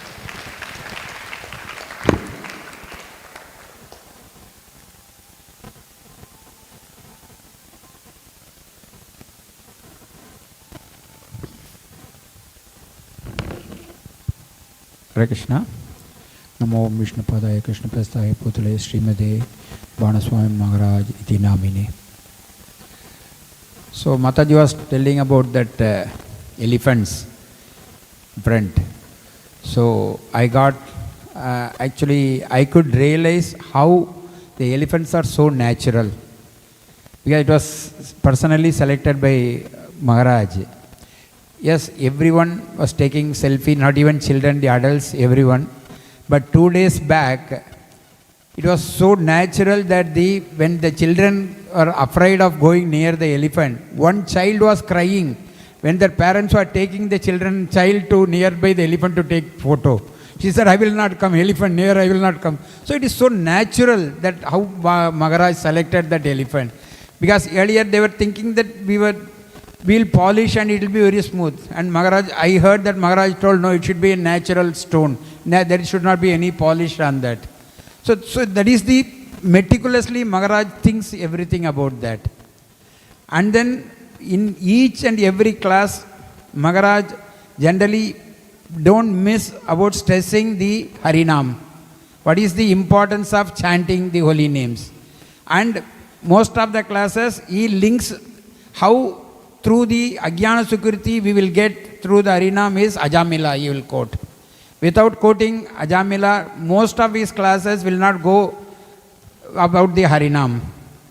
And if we want to see Maharaj smile, so we have to speak about Bhagavatam or Krishna. Then we can have Maharaj smile. And as Mataji said, Maharaj gives 24 hours for replying to the mails or sometime 10 minutes. That thing is, Maharaj gives reply immediately after Mangalarti also. So when we send in the mail in the night, seeking some doubt or something from Maharaj, I was astonished that Maharaj, I got the reply around 5:15 in the morning from Maharaj. So because of Maharaj's classes only, I am able to little bit progress in spiritual life.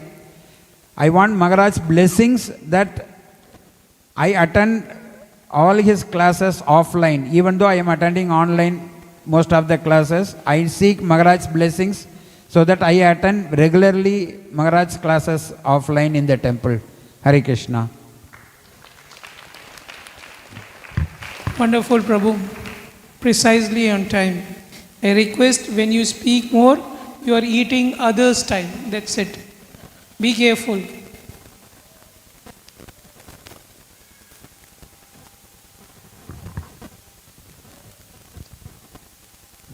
Hare Krishna.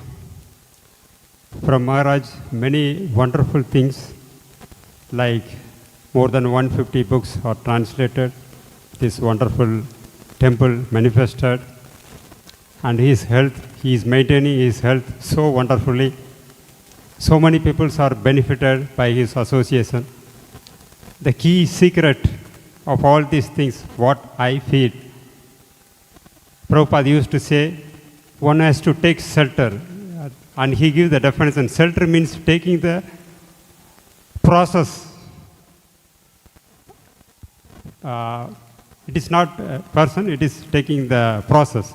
And the most important process, what Maharaj we can see is, he complete his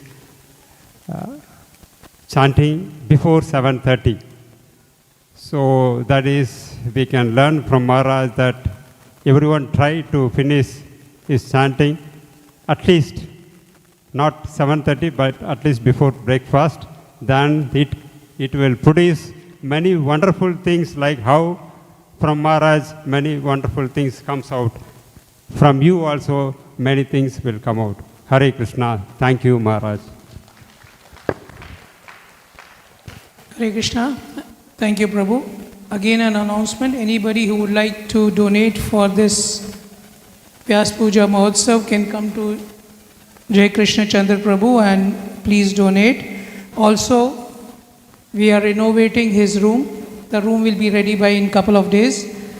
Anybody who want to contribute for the same can approach me. We are spending almost 2 lakhs for the same. Next, Subhanga Prabhu, Mukesh Prabhu and Krishna Chandra Prabhu.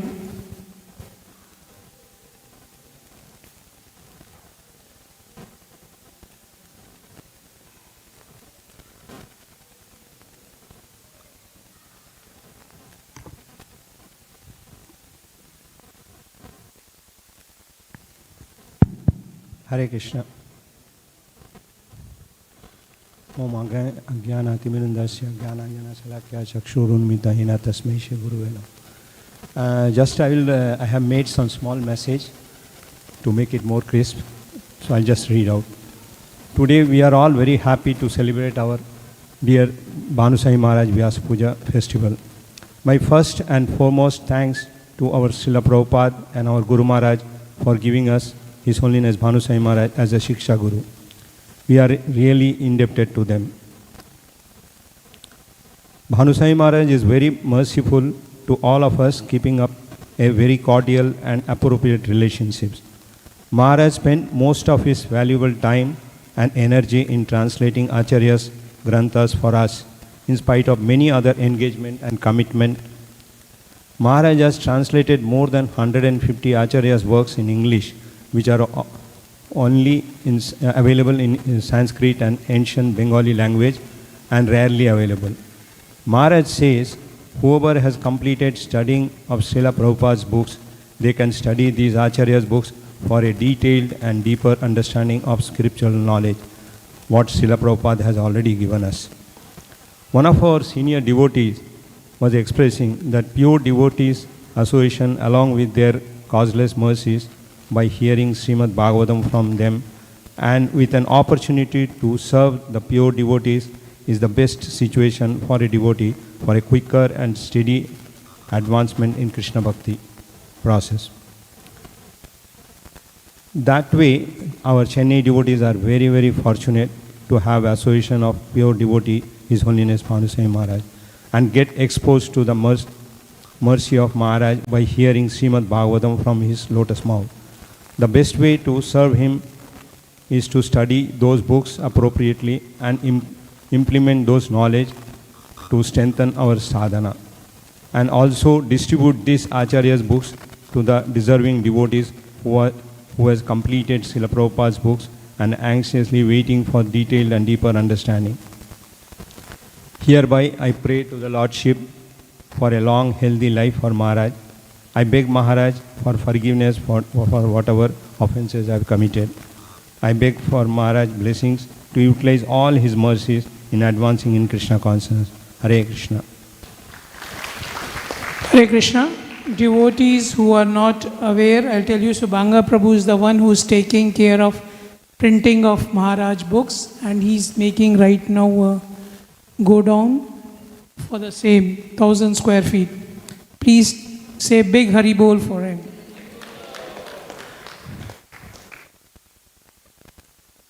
Yeah, please. ओम ज्ञानतिमिरान्धस्य ज्ञानञ्जनशलाकया चक्षुरुन्मिलितं येन तस्मै श्रीगुरुवे नमः. Hare Krishna. So I came to Maharaj, I think right after COVID-19. I was rotting in the gutters of material existence, and His Holiness Gaur Govind Swami Maharaj, he kind of pulled me out of it. And then I was searching for a spiritual master. Where is my Guru? Where is my Guru? I had read so much. And after praying fervently to Krishna, Krishna, because he is so kind, he revealed that, yes, you go to Chennai. So Prabhupada often says that if you understand who you are standing next to, you will faint. So I want to hammer this point back into my head that Maharaj is no ordinary personality. It may seem that we are standing in proximity or vicinity of him, but actually I have not seen Maharaj till date. I haven't seen him. I've seen his Vapu, but I haven't seen Maharaj because there is no... I am a jiva from the material platform and he is a personality from the spiritual platform. So there is no way that I can see him. And regarding Maharaj's service, I would like to appreciate it in whatever broken language like a child does. So Prabhupada writes that like the sages, Shaunakadi Rishi, they were taking shelter of Suta Goswami. That Suta Goswami was such a learned personality.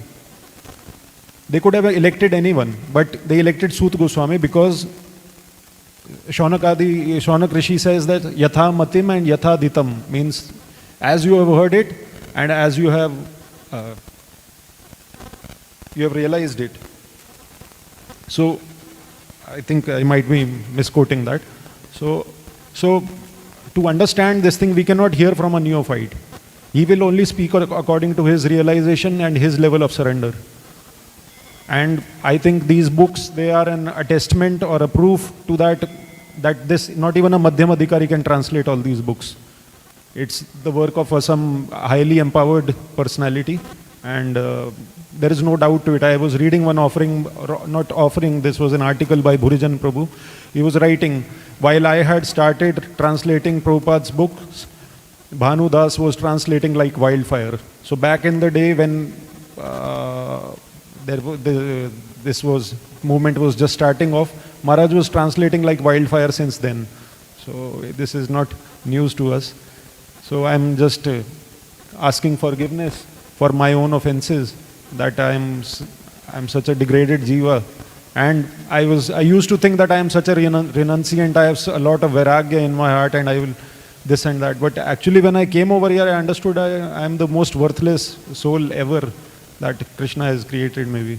So that for my own purification and for the pleasure of the Lord, I have spoken that we are sitting on the banks of Ganges and let us not look for other purifying sources. We are already here on the bank of Ganges right now. Thank you. Hare Krishna. Mataji.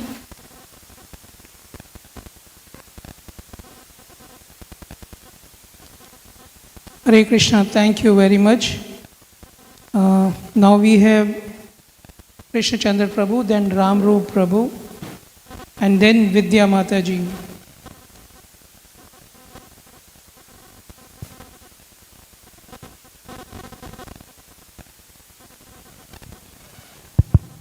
Hare Krishna.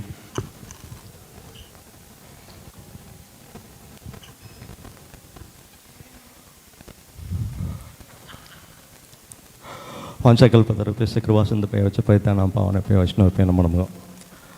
Prabhu, I will take little more time also.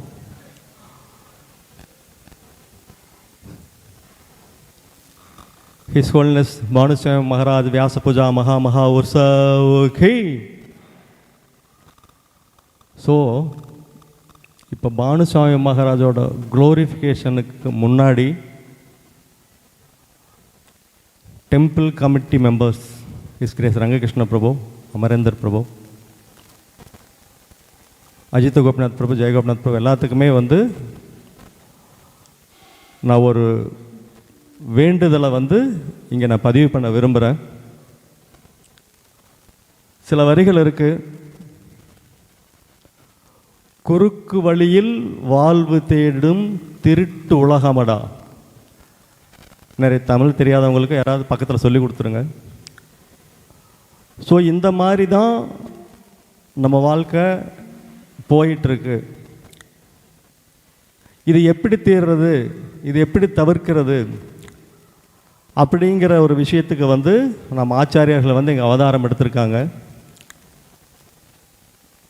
So பெரிய பெரிய சன்னியாசிகளாகட்டும், ஆச்சாரியர்களாகட்டும், கோஸ்வாமிகளாகட்டும், இவங்க எல்லாமே சாஸ்திரத்தில் இருக்கிற விஷயங்களை எல்லாம் எடுத்து சாராம்சமாக ஒரு 4 லைனு 5 லைன் 10 லைனில் கொடுத்துட்றாங்க. முடிஞ்சு போச்சு ஃபிலாசபி.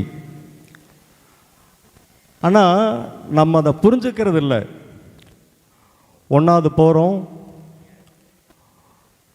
ஆத்திசூடி படிக்கிறோம், அன்னையும் பிதாவும் முன்னேறி தெய்வம்னு சொல்கிறோம், தர்மம்னு படிக்கிறோம், பிறருக்கு தீங்கு நினைக்காதேன்னு சொல்கிறோம், பிறரை பொருள்களுக்கு ஆசைப்படாதேன்னு சொல்கிறோம், ஏமாத்தாதேன்னு சொல்கிறோம். இதெல்லாம் வந்து பேசிக்கலாக ஒரு மனிதன் வாழ வேண்டிய வாழ்க்கைக்கு ஆச்சாரியர்கள் கொடுத்த விளக்கங்கள்.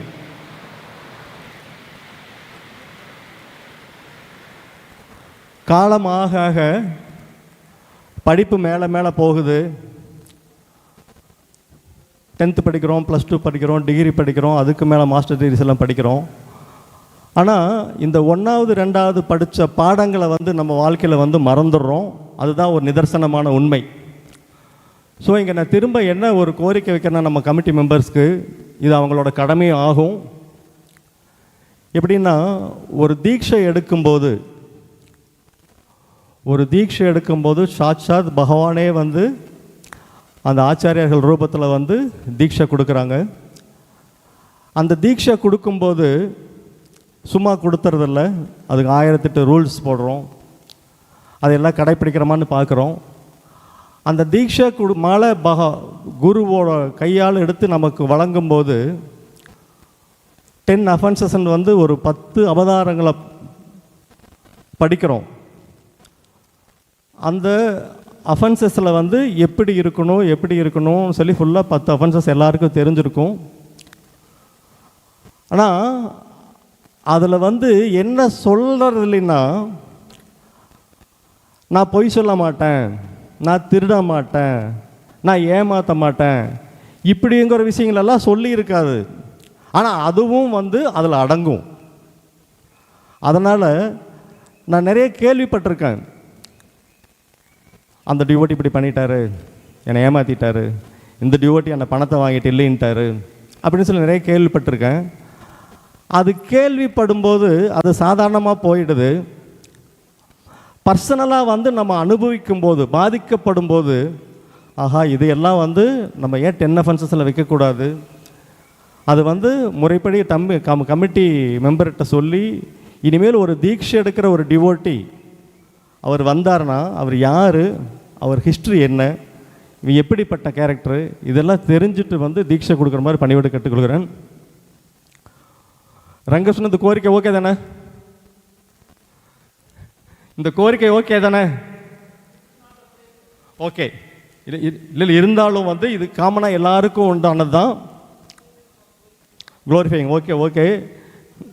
சரி. இல்லை இது காமனான ஒன்று, அதுக்கு தான் சொல்ல வந்தேன். இன்னொன்று,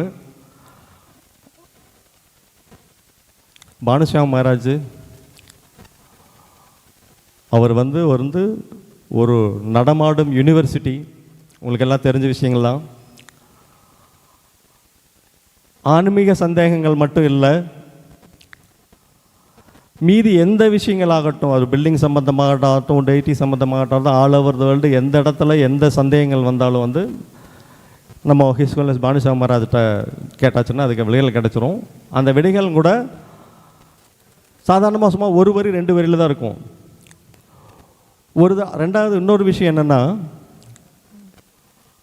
அவருக்கு வந்து ஒரு விஷயத்தை கேட்டோம்னா, நம்ம ஏதாவது ஒரு விஷயத்தை கேட்டால் நமக்கு தெரியலன்னா கொஞ்சம் ஸ்பெக்குலேட் பண்ணிடுவோம், இது அப்படி இருக்கும் இப்படின்னு சொல்லிடுவோம். ஆனால் அவர் வந்து தெரியலன்னா அது தெரியலன்னு சொல்லி தைரியமாக சொல்லுவார்.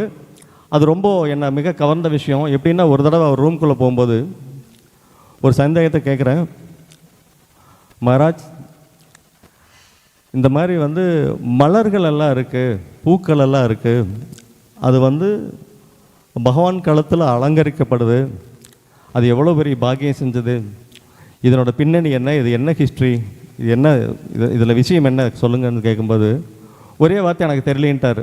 எனக்கு ரொம்ப ஆச்சரியமாக போச்சு. அப்புறம் வந்து சில நாட்களுக்கு முன்னாடி வந்து ஒரு பிரபுபாத் கோட்ஸில் படிக்கும்போது தான் அது வந்து பகவானுக்காகவே படைக்கப்பட்ட ஒன்று, அது வந்து பகவான் சேவைக்காக எங்கேயும் இருக்கும் கோலங்கள் சொல்லி பிரபுபாத் அதை பற்றி எழுதியிருந்தார்.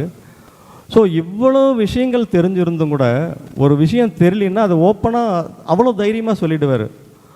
ஒரு 28 ஆண்டுகளுக்கு முன்னாடி பெரம்பூர் கன்ஸ்ட்ரக்ஷன் என்ஜினியராக சுபாங்க பிரபு ஒரு நாள் நைட்டு 10 மணிக்கு வந்தார் என் வீட்டுக்கு. இந்த மாதிரி பெரம்பூர் டெம்பிளில் கன்ஸ்ட்ரக்ஷன் பண்ணுறோம், என்ஜினியர்ஸ் யாரும் இல்லை டெம்பிள் சைடில், டிவோட்டி என்ஜினியர் நீங்கள் தான் வரணும்னு சொல்லிட்டு இருந்தார். அப்போ வந்து நான் வெளியில் ஒரு கம்பெனியில் வேலை செஞ்சுட்டு ரிசைன் பண்ணிவிட்டு நேராக வந்து நம்ம டெம்பிள் கன்ஸ்ட்ரக்ஷனுக்காக வந்துட்டேன். கன்ஸ்ட்ரக்ஷன் ஒர்க் பண்ணிகிட்டு இருக்கும்போது அப்போ என்னென்னா, அப்போ சர்வானந்த பிரபு தான் வந்து இன்சார்ஜாக இருந்தார் அதுக்கு. அப்போ வந்து நிறைய வந்து எனக்கு ஆல்ரெடி வந்து நிறையா சப்ளையர்ஸு பில்டிங் சம்மந்தப்பட்டு கன்ஸ்ட்ரக்ஷனில் என்ஜினியராக இருந்ததுனால நிறைய பேர்கிட்ட வந்து நாங்கள் பேமெண்ட் கொடுத்துட்றோம் கொடுங்கன்னு சொல்லி கடன் சொல்லி வாங்கி நிறையா பால் கன்ஸ்ட்ரக்ஷன் போயிட்டுருக்கு. அப்படி போயிட்டுருக்கும்போது திடீர்னு பார்த்தா நம்ம பர்கிட் ரோடில் வந்து ஃபண்ட்ஸ் இல்லை. சப்ளையர்ஸ் வந்து 1 வாரம் பொறுத்தாங்க, 2 வாரம் பொறுத்தாங்க, 3 வாரம் பொறுத்தாங்க. அதுக்கப்புறம் வந்து முடியாமல் வந்து நேராக வந்து கோயிலுக்கே வந்துடுறாங்க எனக்கு பேமெண்ட்ஸ் கொடுக்கணும்னு சொல்லி. அப்போ வந்து எனக்காக வந்து பானு சுவாமி மகாராஜ் ஓடி வந்து ஹாலில் நின்று எல்லா மேனேஜ்மெண்ட் ஆளுகளெல்லாம் கூப்பிட்டு வச்சு சத்தம் லெஃப்ட் ரைட் விட்டார். அவர் கோவப்பட்டு பார்த்த ஒரே ஒரு நாள் அந்த நாள் தான். இந்த மாதிரி இந்த பையன் வந்து அங்கங்கே போய் கடனுக்கு சொல்லி வாங்கன்னு சொல்லி கோயில் கட்டிகிட்டு இருக்கான், இவனுக்கு ஏன் பேமெண்ட் இருக்குங்கிற விஷயம் சொல்லலை, இனிமேல் இப்படி நடக்கவே கூடாதுன்னு சொன்னதுக்கப்புறம் அப்போ அக்கௌண்ட்ஸில் வந்து கிருஷ்ணன் ஒருத்தர் இருந்தார், நல்லா குண்டா இருப்பார், ஒரு டிவோட்டி. அவர் வேறு எதுலேயோ இருந்த ஃபண்ட்ஸ் எல்லாம் எடுத்து வச்சு செட்டில் பண்ணோம்.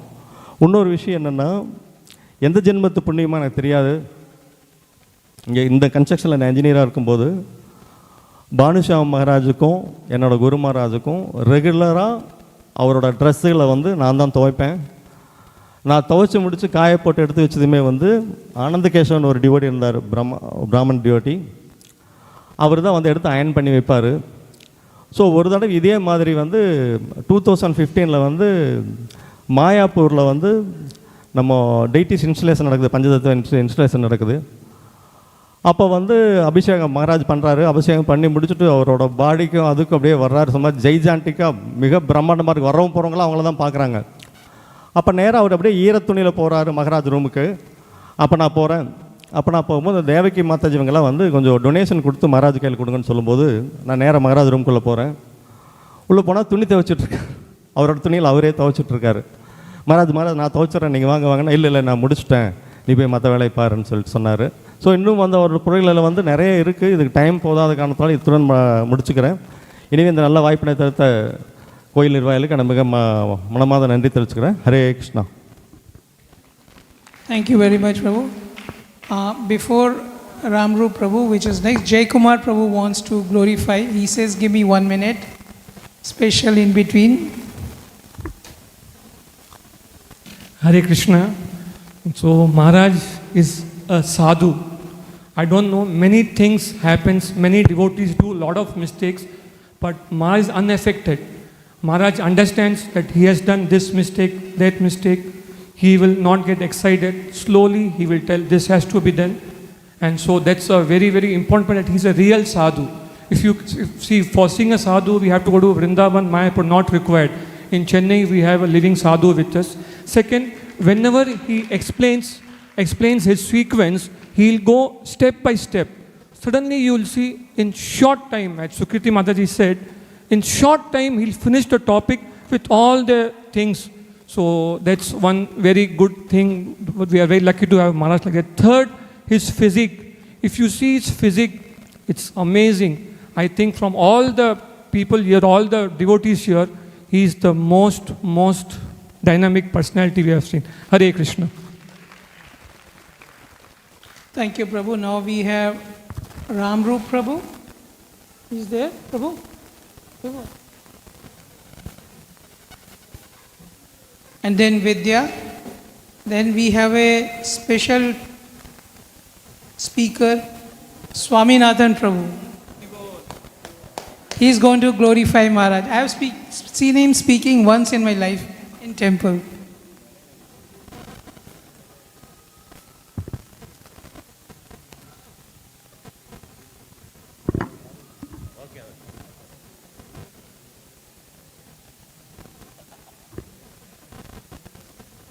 Hare Krishna.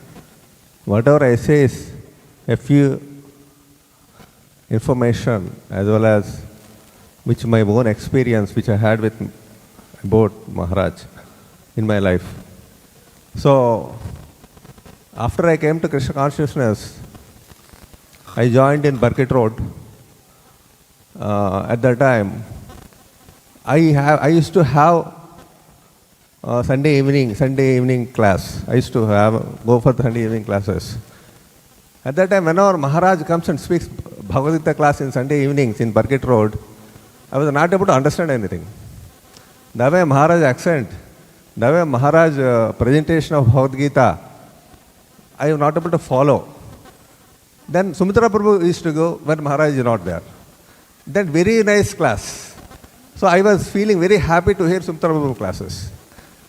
And Maharaj, I could not understand his spiritual position because I am very new at that time. Then later, after a few years, after I took initiation from Guru Maharaj, Jayaprakash Maharaj, I was not much into the Siksha line, Siksha culture. I was much into Diksha culture, Diksha line. Then I was used to hear Guru Maharaj lectures, Jayaprakash Maharaj lectures, and Jayaprakash Maharaj books, and his different pastimes, devotees are saying different things. So I used to mainly involve in those things. I never much understand about Siksha culture importance in the devotee's life. After reading Srimad Bhagavatam translations of Maharaj about our Acharyas, commentaries, then I understand Maharaj so much emphasizing Siksha culture in his lectures, in his translations. We can see the Acharyas, how nicely they presented Bhagavatam. Then even though I was reading Bhagavatam before, I could not get into much depth. Whereas reading Bhagavatam translation given by Maharaj, then I connect back to Prabhupada Bhagavatam. It is so clearly Maharaj presented in English translation of all the Acharyas commentaries. They understand that this is a very real Siksha. What is Siksha? This is a real Siksha. Siksha means that there is a Bhaktivinoda Thakur statement. Bhaktivinoda Thakur says that the real substance given by Diksha Guru with the Diksha mantra can be understood only by the Siksha Guru's explanations. This is what Bhaktivinoda Thakur clearly told in his some book. I was not very clear the book name. And if you see, trace back, Maharaj told in one lecture, Bhanu Maharaj told in one lecture, in our parampara, start from Lord Chaitanya, Chaitanya Mahaprabhu never had any Diksha disciple. And you see Goswamis, most of them, they don't have any Diksha disciples. All the up to Bhaktivinoda Thakur, it is only Siksha culture, no Diksha culture. From Bhaktivinoda Thakur, also Gaurikeshwar Babaji is Siksha culture. Only this particular line traced by Srila Bhaktisiddhanta Saraswati Thakur. He has compared, Bhaktisiddhanta Thakur compared Diksha and Siksha Parampara both in the Gaudiya Sampradaya. In that he has traced it, he was traced it only Siksha line, not Diksha line. So Maharaj says, he brought back Siksha culture importance in ISKCON today, and Siksha culture is so important that whatever Diksha Guru gave, that essence is completely, in a completely acharyas with explanations, Bhanu Maharaj only gave to us. I just want Prabhupada's confirmative statement about this particular concept of Siksha line. I just want to read first canto, first sloka Janmadasyataha, first sloka purport. Prabhupada clearly writes that within the past 500 years, many erudite scholars and acharyas like Jiva Goswami, Sanatana Goswami, Vishwanath Chakravarti Thakur, Vallabhacharya, and many other distinguished scholars, even after the time of Lord Chaitanya, made elaborate commentaries on Bhagavatam. And the serious student would do well to attempt to go through them to better relish the transcendental messages. This is what Prabhupada writes in the first canto, first sloka, first purport itself. Why Prabhupada put in first sloka, first purport itself? Because Prabhupada wanted all the ISKCON followers should do well, go through all these Acharya's books and gave complete understanding. Bhanu Maharaj gave that. We have to understand who gave this. Our Siksha Guru, we are all Siksha disciples of Bhanu Maharaj today. I myself saying, I never thought before he is my Siksha Guru. When I was in 10, 15, 20 years back, I never thought that he is my Siksha Guru. I was only thinking Diksha Guru is Guru Maharaj. That's all over my spiritual life. But I never seriously taken past 15 years. I am seriously looking into all these translations because Siksha Guru concept we don't have. I did not dig into much the philosophy. Then after that I read Maharaj commentaries. Bhagavad is very, very, very much clear. Then why Prabhupada said this statement in his first sloka purport of Bhagavatam first canto. Now I understand why Prabhupada write this statement. After this, another thing I just wanted to tell that, I am just closing, Prabhu. And recently Maharaj gave instructions to all the devotees how he was successful in his life, how we can also become successful in our life. I was just reading one BTG interview Maharaj told, the BTG devotee asking Maharaj, your sadhana bhakti, daily activities are very strong and study. What is the reason for his enthusiasm? The question is, your sadhana bhakti, daily activities are very strong and study. What is the reason for your enthusiasm? These were asked by.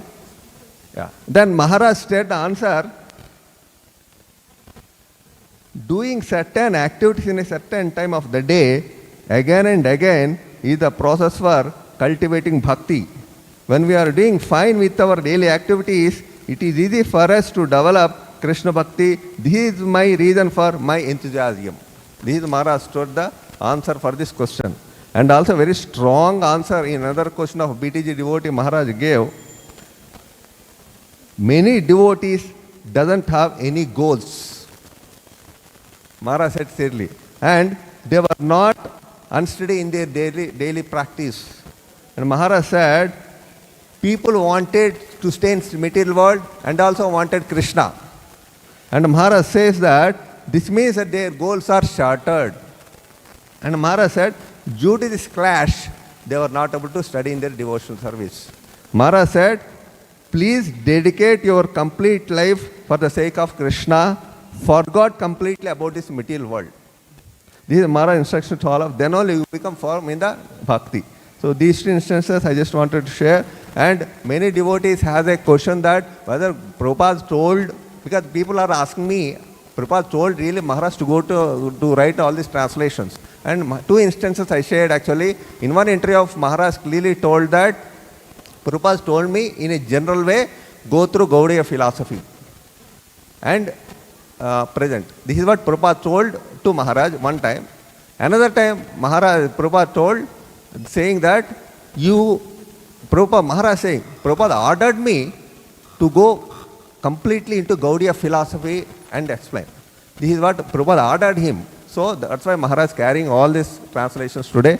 So we are all Shiksha of Maharaj, and we are every day in our life, is actually Maharaj is entering in our consciousness and giving us transcendental knowledge every day in our life. So we are very, very fortunate as Chennai devotees.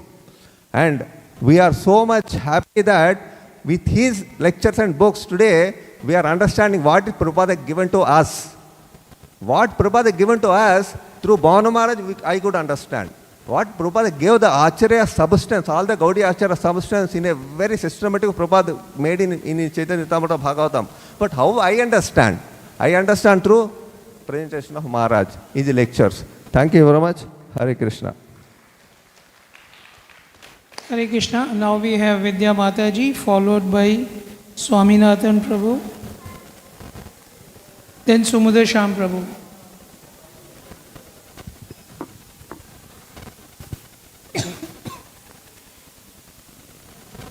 Hare Krishna. So, we were extremely fortunate. We were doing our Bhakti Shastri under Sukirti Mataji, and we were very, very fortunate that we got to learn nectar of instruction and nectar of devotion from Maharaj. And when we were studying, we were also very lucky that Mataji could elaborate it for us, because Maharaj had finished the class in 3 hours. And so in that, we were reading that what are the qualities that a person develops when he develops pure love for Godhead. And the moment we were reading those qualities, and the only personality that came to my mind is His Holiness Bhanu Swami Maharaj. So I would just like to share a few qualities. Like, there's one quality that a pure devotee does not waste any time. And I completely saw how Maharaj has such a perfect schedule and how he times everything. From his, we see he's written, he's translated 150 books, and then he also goes to the gym so regularly. And at one time many years ago, Maharaj was traveling to Visakhapatnam, and he had a flight. And I got a call from Leelavati Mataji that Maharaj is having a flight and he'll be passing through this route, so he'll be taking prasad here. So she told me to come and cook something. So Maharaj, on that route, so actually Maharaj was traveling from another city, transiting Chennai to take a flight. So he stopped on the way to the gym. He went to the gym, and then he came and took prasad. So he just came, he sat, he took prasad, and he left. So how Maharaj does not waste any time, but his schedule is so perfect that he can do so many wonderful things. And then another quality we learned was manya shunyata. Like, no matter how a person is realized in knowledge, but he is very, very, very humble. And we see in Maharaj's dealings that how he is so humble. Like, I remember that the day after inauguration, I had come for Mangala Aarti, and Maharaj was here, and Maharaj didn't look around, but there was some dirt on the floor, and Maharaj was cleaning it with his feet. Like, he was just scraping it out with his feet. Like, he did not wait for anyone, or he did not tell anybody, you come and do this. So, and also other qualities, like he's detached, like a pure devotee is detached. And one quality is that a pure devotee is always eager to glorify Krishna. So we see in Maharaj, how Maharaj always in his lectures concludes the glory of prema bhakti, and how bhakti is most important, and prema especially. Like, I think the maximum number of times we hear prema is in Maharaj's lectures. And also how Maharaj presents Vrindavan. Like, the last year in Shravan Utsav, Maharaj had presented this Vrindavan seminar, and he opened up the world of Vrindavan in front of us. And it was as if he knows each and every inhabitant of Goloka Vrindavan personally.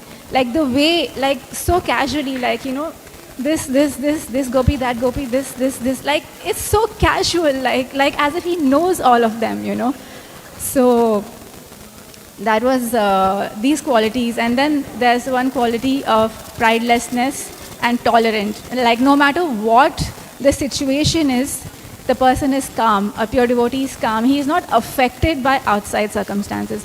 So all these qualities, I could only think of Maharaj, and we are very, very fortunate. And also at Shuddha Sattva, we are very fortunate because we have Maharaj's guidance. Maharaj, sometimes shares recipes and he comments on certain recipes and he asks us to make those corrections, and we get a lot of opportunities to serve that way. So we are extremely fortunate having his association. Thank you. Hare Krishna.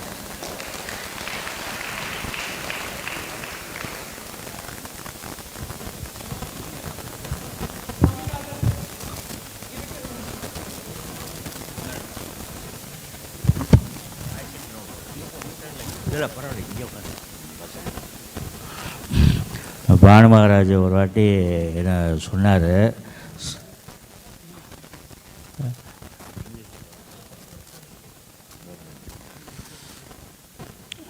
Banu Maharaj நான் 3 நாளையும்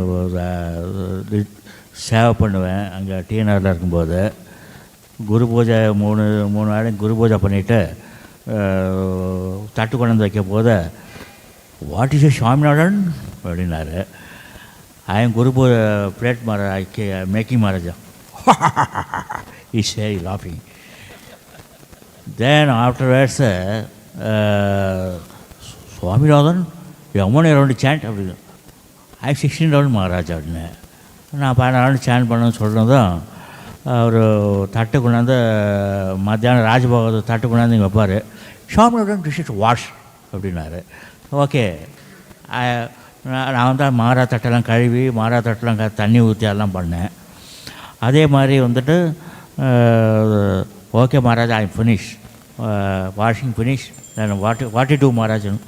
okay, this bench all wiping, okay, all nicely, that God picture everything nicely kept it. Then afterwards that bench all wiping. Oh, very good Swaminathan service. Okay, nice, thank you very much.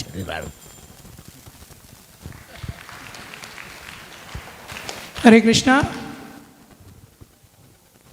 How many of you know Swaminathan Prabhu when he joined? He joined in 1990s, I believe.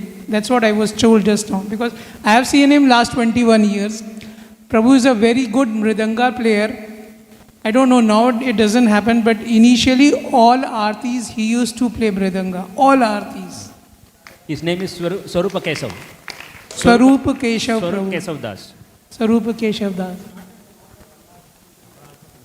Again, because of health reason, he stopped, but he has again started playing, they told. Now we have Sumude Sham Prabhu.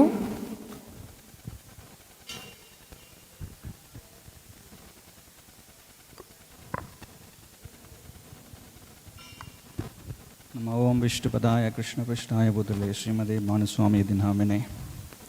So I think எல்லா devotees எல்லாரும் நிறைய பேசிட்டாங்க.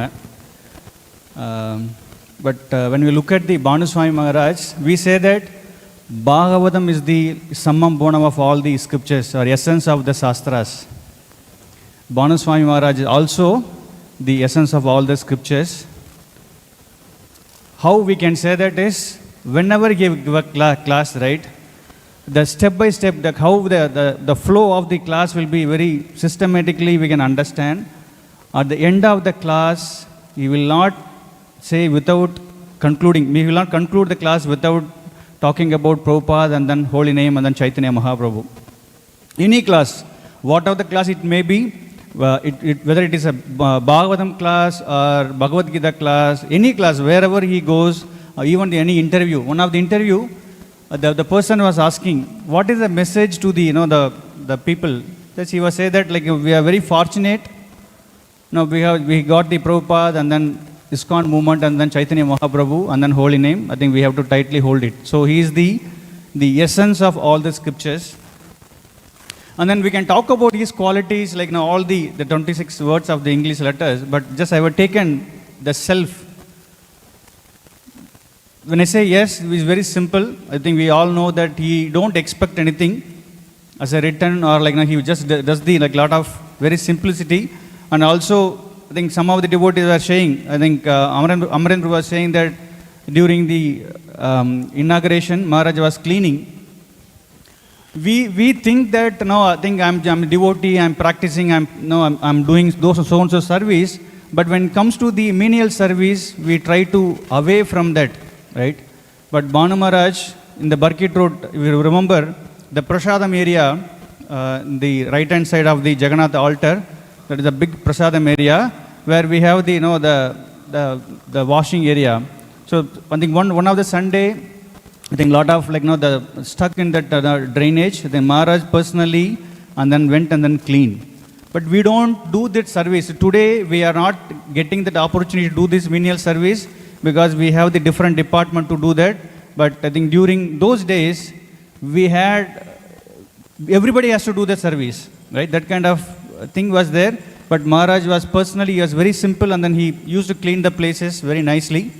And then he is efficient, right? Maharaj is so efficient. Whatever he does, he is efficient. I remember in 2000, Maharaj, he prepared this temple, how it is going to come. I think he learned the Photoshop and then he prepared overnight, he prepared how the temple is going to come, right? He visioned, very visionary person. And then whatever he does, efficiently he did. And then L stand for the learning. I think he is continuously learning. So Maharaj, if you look at that, when we hear from the Maharaj, right? Maharaj he moved from Canada to Japan, where he did the college. And then from Japan, he moved to India along with Prabhupada. He learned Bengali and then Sanskrit on his own. He did not go to any school, just he had taken the book and then he learned. Continuously learning even today, right? Whatever the subject you may be, you give it to Maharaj, he will learn, he will talk about it. But as a humility, he will say that I do not know. When we are approaching, he will say I do not know, but he knows everything and then he is continuously, even today he is learning. And then the last point, the focus, F for focus, whatever he does, focusing on Prabhupada, how we can satisfy Prabhupada, and then holy name, right? Observing the holy name, and then just a touch about the holy name. And then when we approached, me and then Tulsi, we approached 4-5 years back, or 6 years back, he has been asking us why we are not having that kind of kirtan program kind of thing. But when we approached, Maharaj gave this name. So Maharaj suggested many names, but finally he selected that you just go ahead with the Madhura Mahotsav. So because he is so observed in the holy name, and then he focused on it.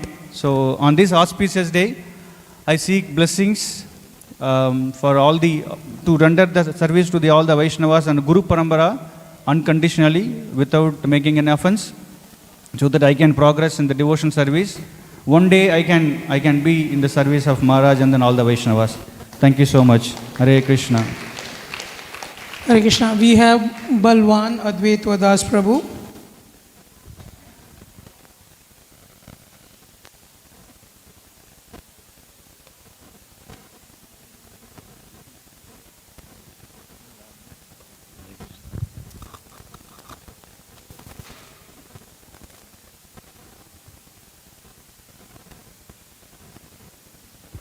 Hare Krishna. His Divine Grace A.C. Bhaktivedanta Prabhupada ki Jai. His Holiness Japata Sam Guru Maharaj ki Jai. His Holiness Bhanu Maharaj ki Jai. When I just think of Bhanu Maharaj, I just remember this word Samadhi Sthiti. In Bhagavatam while reading, we get one Samadhi Sthiti. Samadhi means completely relieved from material activities and only concentrating on God, Lord Krishna. That is the wonderful appearance he gives to everybody. Whenever we see him, he is always in the remembrance of Lord Krishna, and always remember Krishna and never forget Krishna is the motto of Sri Bhanu Maharaj. That is one thing I observed. Then in Bhagavatam, we get a sloka, Nashta Prayeshu Badreshu Nityam Bhagavata Sevaya Bhagavat Uttama Sloke Bhaktir Bhavati Naishtaki.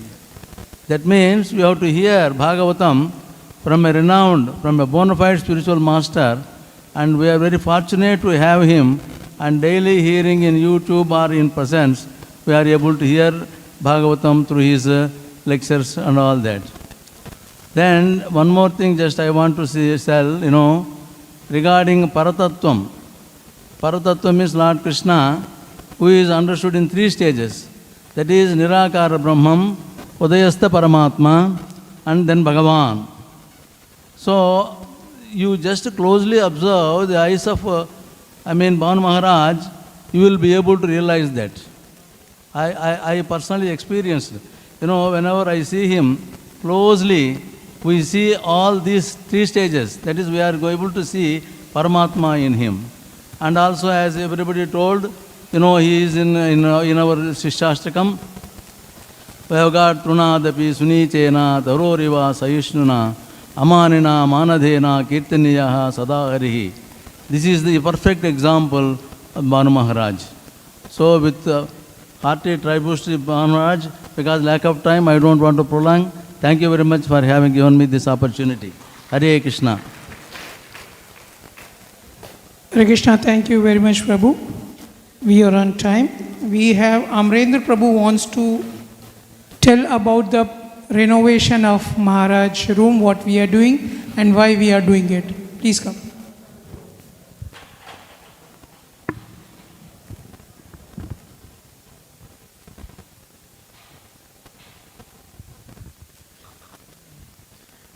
So over the last few years, and especially I think this particular year has been quite wet in Chennai, lot of rains, and repeatedly Maharaj washroom was getting flooded, and we were waiting that because we have to fix the washroom, usually it takes a little time and cannot be done very quickly, and during that time cannot be used. So when Maharaj decided to start his travel, we thought this is a good time to start that. So we have totally renovated the washroom with new tiles and everything, and the position also has been changed so that it doesn't get flooded. And the flooring was also, it has been quite old, and there were a lot of, it started coming out, so that also we have cut and repolished. And one thing we notice is that Maharaj usually retires early, usually by 9, if not earlier. And then we have Shen Aarti here, which is considerably loud, and there is a lot of sound which reaches down. And behind, sometimes there is a Kerala house which marriages happen, and there the music will go on till 10, and his room is just adjacent to that location. So a lot of sound comes. So we used to think, it is troubling Maharaj. So we have decided to replace all the windows with soundproof windows, so that no sound will come. So old windows being removed and new ones being put, and the room is being painted. So I think that is what he was repeatedly talking about. So we wanted to do it for quite some time, but in separation with Maharaj, some service has been rendered to him. Thank you. Hare Krishna.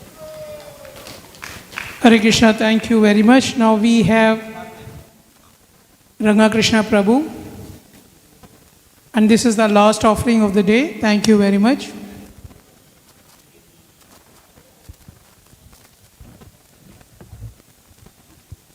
Followed by Aarti and Pushpanjali. Thank you very much.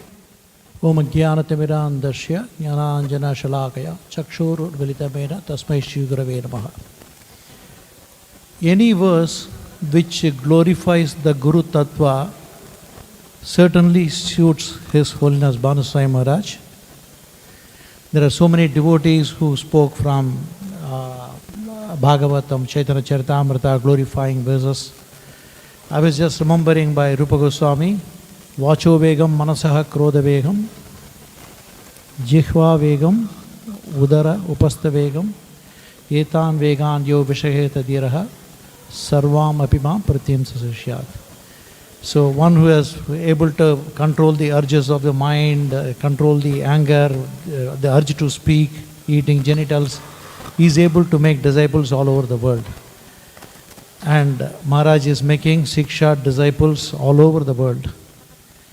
I happen to be in Jaipur temple, Jaipur Govindadev temple. How many of you have been to Jaipur Govindadev temple? Yes. So Govindadev temple, you can't expect ISKCON devotees. I happened to visit for some small duration. I went there. And some common person approached me, and we were just talking, and then he is not a follower of ISKCON. And when we were just speaking to him, when I said I'm from Chennai, he started speaking about all Bhanu Maharaj books. Maharaj deserves an applause.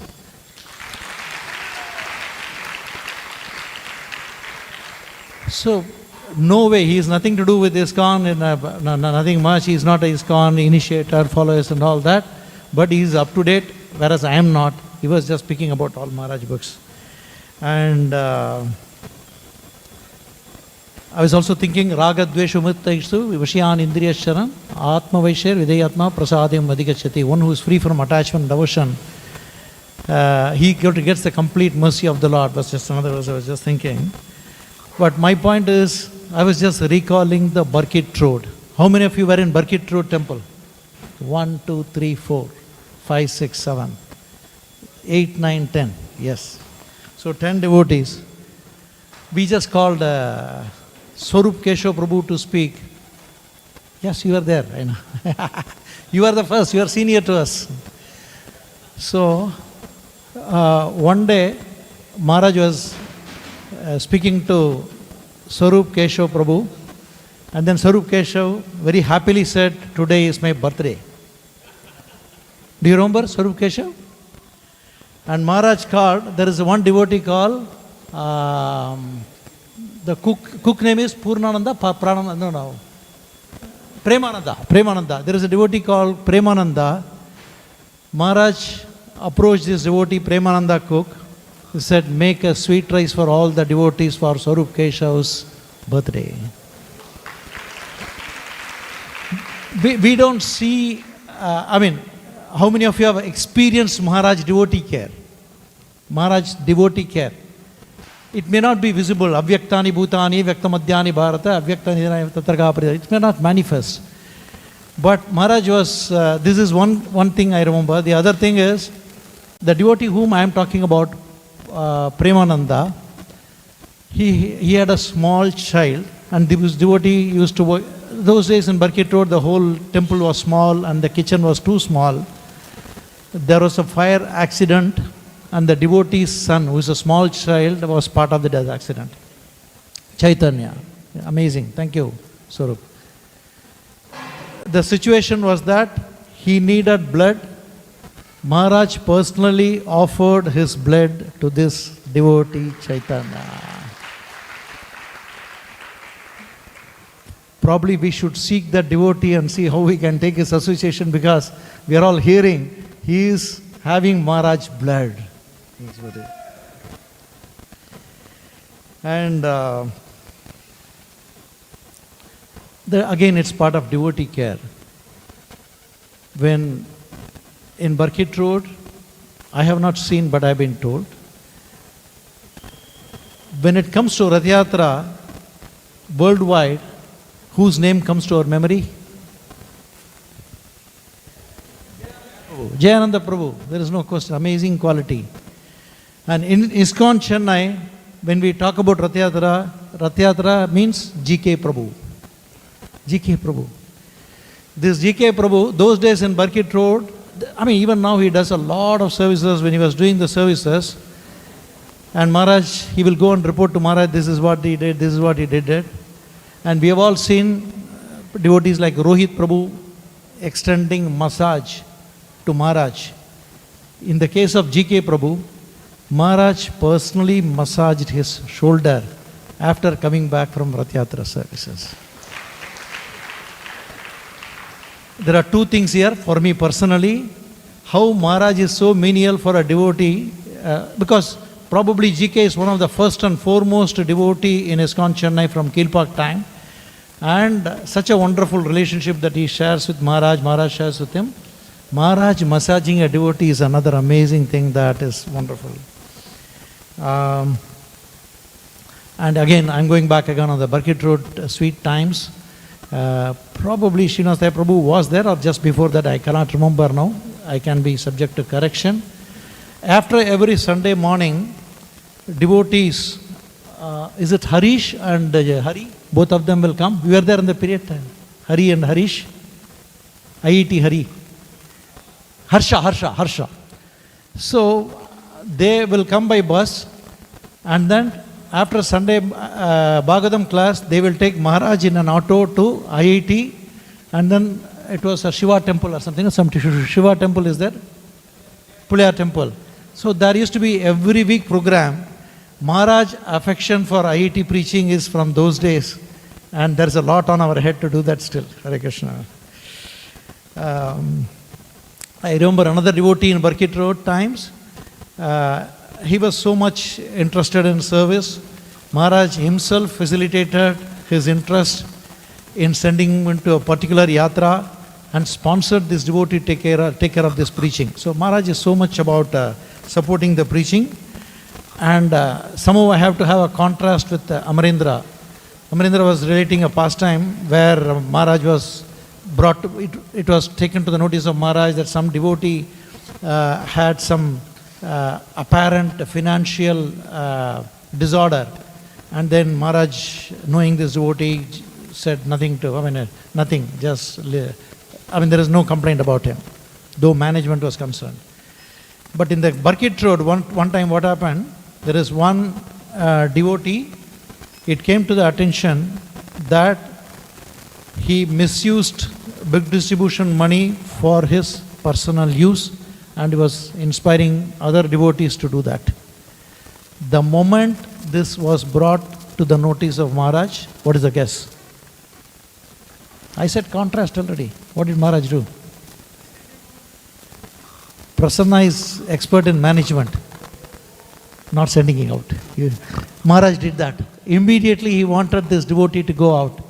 And this devotee pleaded, no, I need some time. I agree that I made a mistake, I'll go. Maharaj said, you have to leave now. And this devotee was sent out. Which means Maharaj knows who is who. So in that sense, he knows all of us who is who. And then let's take advantage. And Shambhalam was speaking about, he learned how to make chapati from Bhanu Maharaj, right? Shambhalam is the one who spoke about it. And Maharaj made samosa for his spiritual master on his appearance day, Prabhupada. In Burkitt Road time again. And Vrajabhumi was talking about Avyakta Kalatam. Maharaj does not waste a single moment. And when we called, it was not Burkitt Road, it was later. Maharaj was called for a house program, and Maharaj asked me how much time it will take, and I gave some duration. I can't remember that now. And then Maharaj was received in that program. The moment Maharaj entered, you said 30 minutes, see how much it happened. He showed, I told him it will take 30 minutes. Maharaj showed his watch. You told me 30 minutes, but see how much time it took for me to come down. That is to substantiate what Maharaj is about timing. And he caters to, I am again going back to Burkitt Road, he caters to all the ages, relating with the children, relating with the youth, relating with the elders, relating with devotees, relating with sannyasis, God brothers. He can relate with anyone and everyone on any subject, as what Sumudarsham was saying.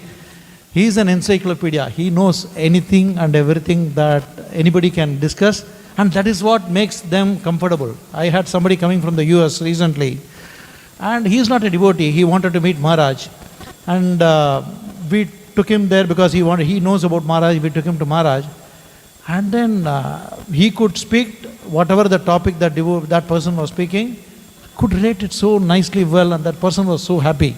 I was wondering what this person is going to discuss with Maharaj, but he was so happy.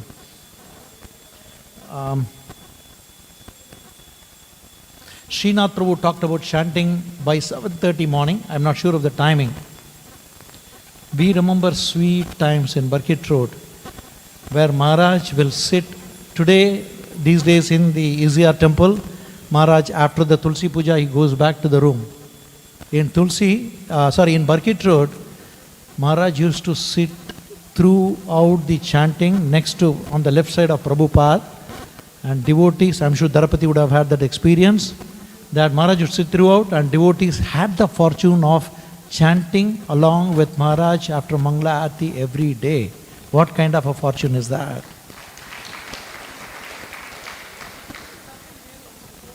But it's not happening now. That's my point. Yeah, you're right. Yeah, temple, you're right. Not only that, in Burkitt Road now I remember Maharaj used to sit with the devotees in the prasadam corridor, and it's a side next to the temple. And in the whole building also, down, yes. Maharaj used to sit and devotees had the fortune. Can anyone think those days are going to come back? And such a great association. Just not today, maybe for 30-40 minutes for Bhagavatam class, so many devotees speaking, we get association. Those days, sitting along with him for prasadam, sitting along with him for, for the, what did I say earlier, chanting throughout. That's an amazing experience. I was speaking to one of the old devotees in Barkit Road this morning. He said, we are never going to get back such days. And we never knew the value of Maharaj. We used to go sit next to him and chant with him, but we don't know his value. But we know his, now probably we know some, now Brahma says, I don't know, if somebody asks, who is Krishna, I don't know. Now we don't know, at least I don't know about Maharaj. But whatever little insignificant we know, we cannot get that association today.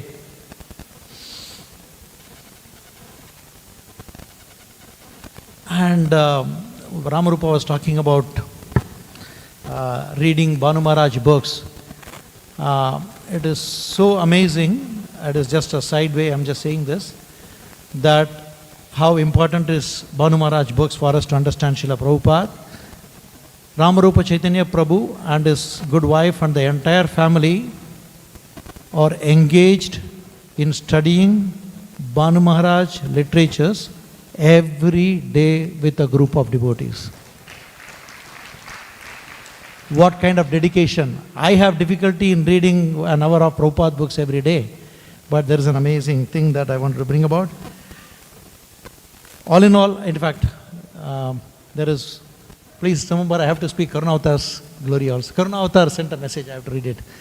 In Barkit Road, there is, near the temple, there is a place called, whenever there is a public program like Kuchirambal, any public program, we go to a hall called a small Ramana hall, which is just opposite to Karunavatar Prabhu's house. So one day Maharaj evening was giving a class because it is little bigger than the Barkit Road hall. Maharaj was giving a class. Suddenly there was a shake, earth shake. And immediately Sridhar Shyam Prabhu got up. Maharaj, earthquake, earthquake, earthquake. Maharaj said, that's okay. And he continued the class. Similarly, when something happened in here, when was the tsunami? 2004. Maharaj was in his room. There are some devotees inside. And Maharaj is saying, there is earth tremor. See, the water bottle, water is shaking now. There is earth tremor. And then he called some devotees. He went to the beach up to Muttukadu. Yes, he went to Muttukadu. He went to the beach. I think, tsunami. Maharaj is talking about tsunami. We don't know what is tsunami those days because until 2004 we didn't hear the word tsunami. Maharaj is talking about tsunami and he said, it's all over. It is elsewhere. It will not appear here. Don't worry. And he went, touched the water, he came back.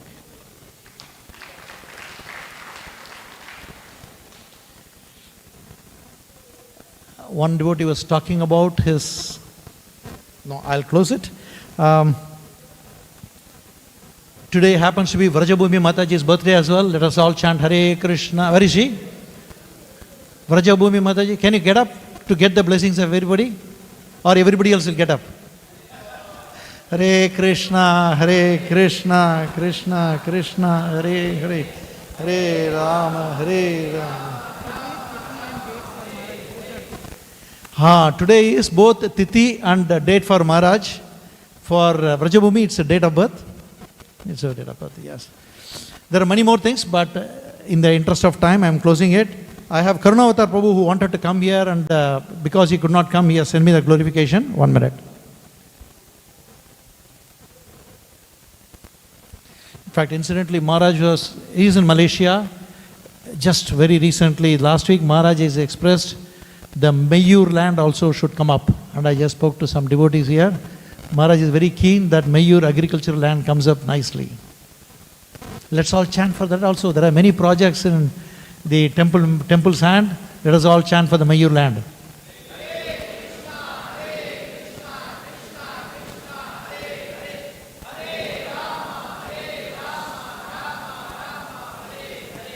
So this devotee, Karunavatar Prabhu, is one of the earlier brahmacharis in Barkit Road, but later changed the ashram.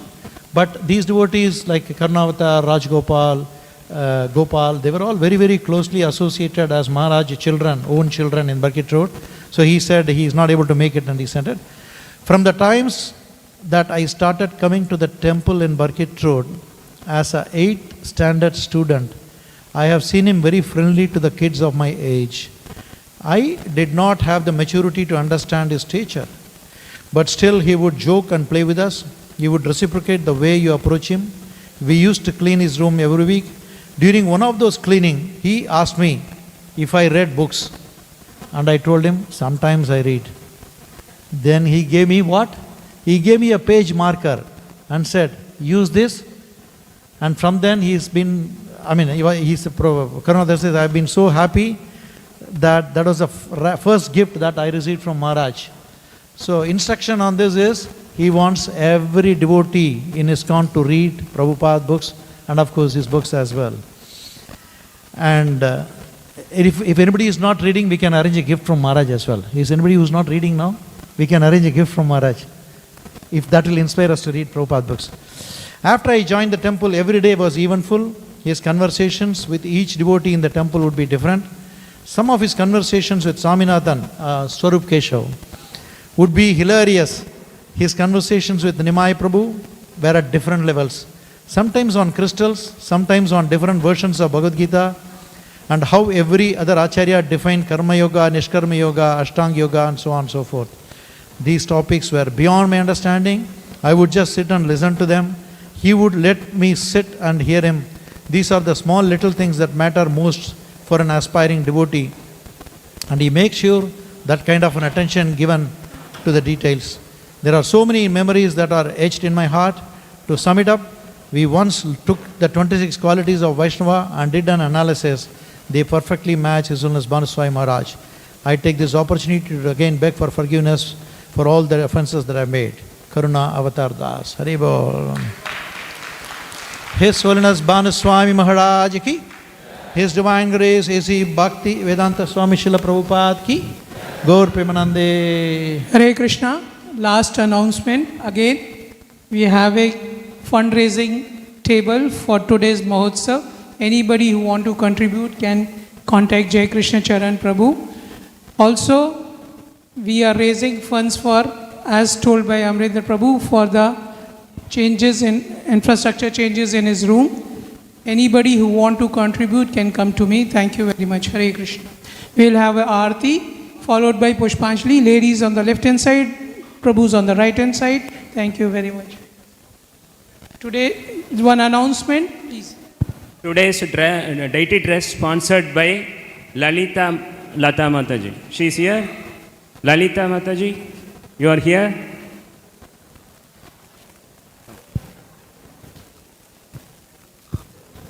Thank you very much. Hare Krishna.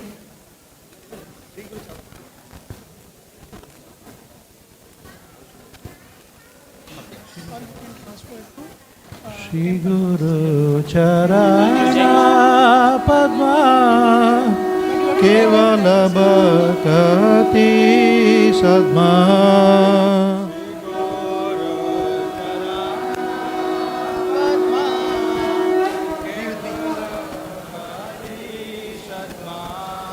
Bandho Mui Savadana Mate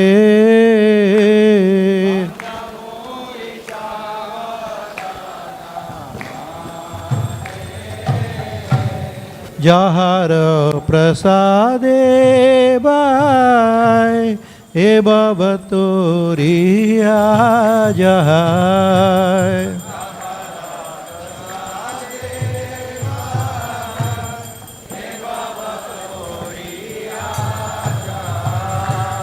Krishna Prapti Hoy Jahoy Te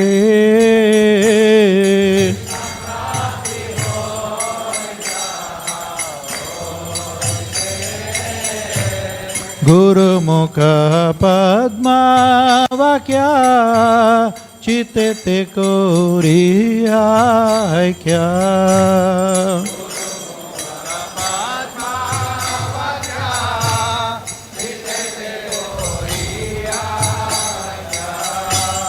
Arana kori ho mane asha.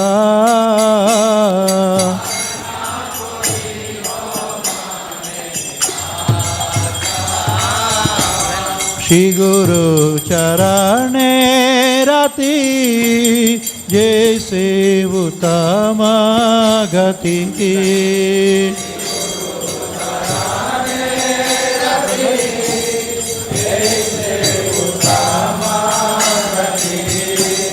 ये प्रसादे पूरे सर्व आशा.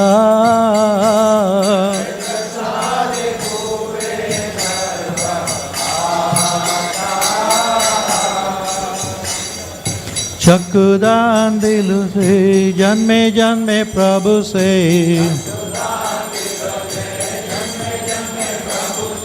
दिव्य ज्ञान हृदय प्रकाशितो.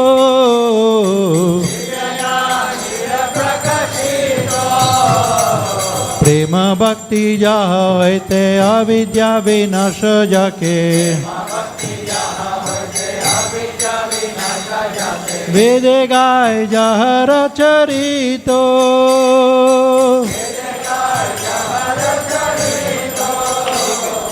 श्री गुरु करुणा सिंधु आदम जनर बंधु. लोके नाथ लोकेर जीवाना.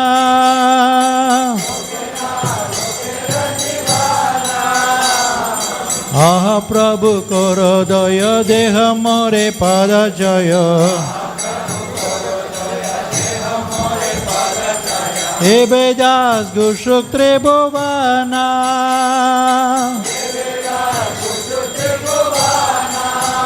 शीला प्रभुपाद पतित पवना.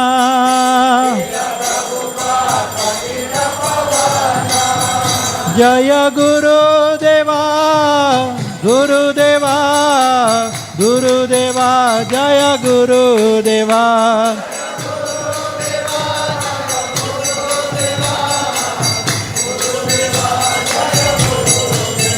जय भानु महाराज जय भानु महाराज. भानु महाराज जय भानु महाराज.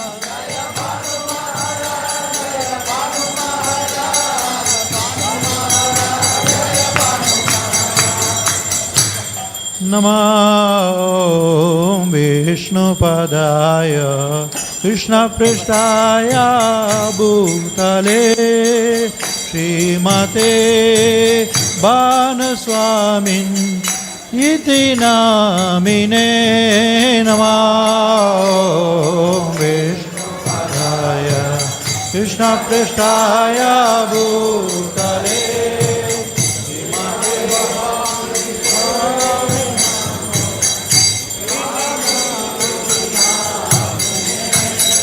नमो विष्णुपदाय कृष्णपृष्ठाय भूतले श्रीमते भक्तिवेदांत स्वामिन्निति नामिने.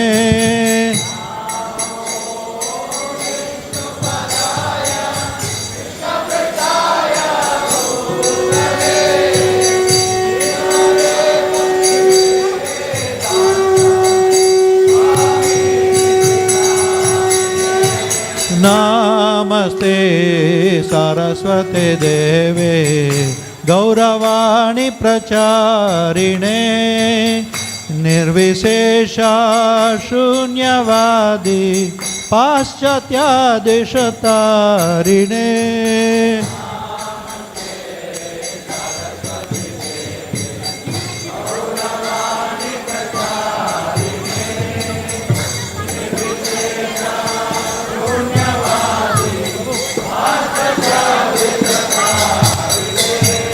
श्री कृष्ण चैतन्य प्रभु Nityanand Shri Advaita Gadadhar शिवसदि Gaura भक्तवृंद.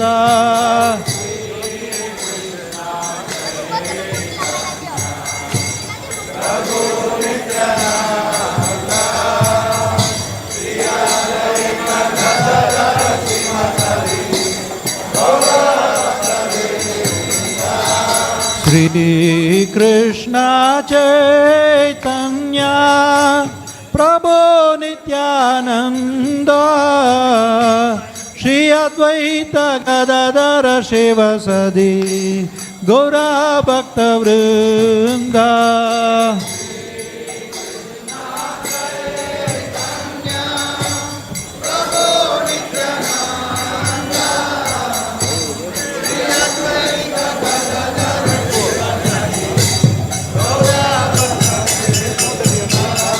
Shri Krishna Chaitanya Prabhu Nityananda Shri Advaita Gadadara Shivasadi Gaura Bhakta Vrinda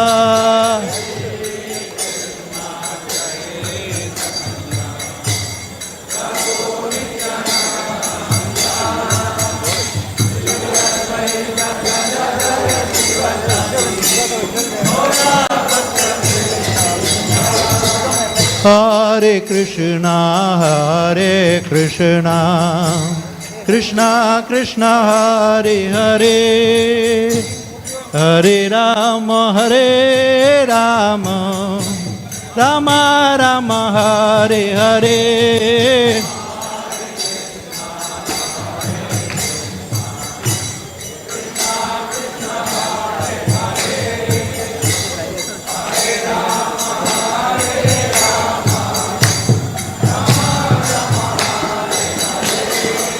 Hare Krishna, Hare Krishna, Krishna Krishna, Hare Hare, Hare Rama, Hare Rama, Rama Rama, Hare Hare.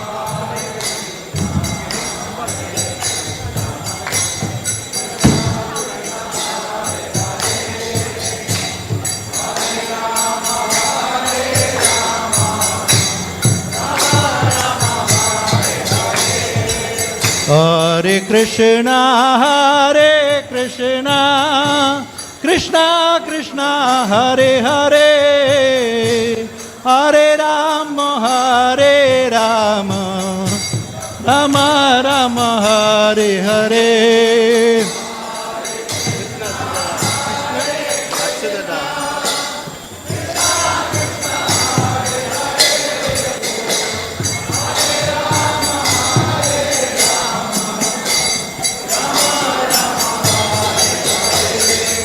Hare Krishna, Hare Krishna, Krishna Krishna, Hare Hare, Hare Rama, Hare Rama, Rama Rama, Hare Hare.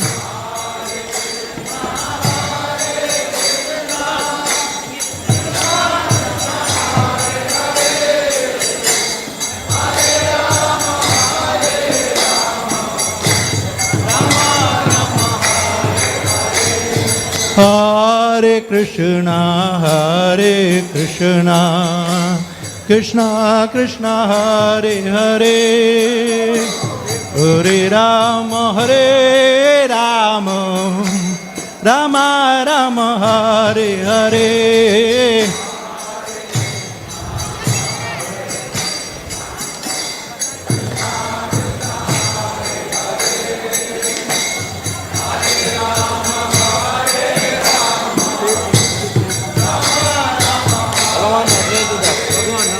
Hare Krishna, Hare Krishna, Krishna Krishna, Hare Hare, Hare Rama, Hare Rama, Rama Rama, Hare Hare.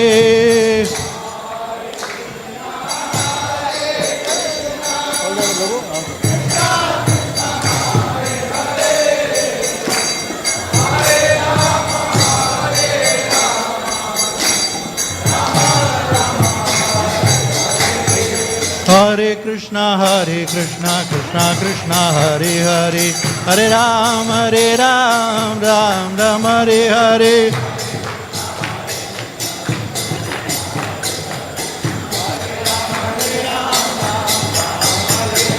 Hare Krishna, Krishna Krishna, Hare Hare, Hare Ram, Ram Ram, Hare Hare.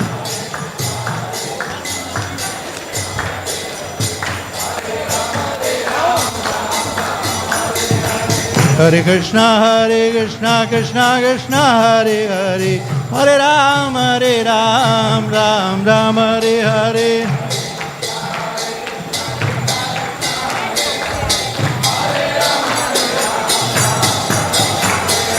Hare Krishna, Krishna Krishna, Hare Hare, Hare Ram, Ram Ram, Hare Hare.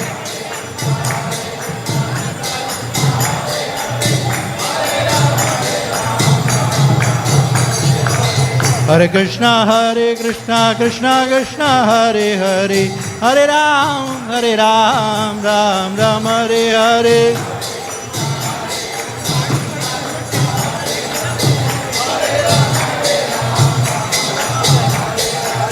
Hare Krishna, Krishna Hare Hare, Hare Ram, Ram Ram, Hare Hare, Hare Krishna.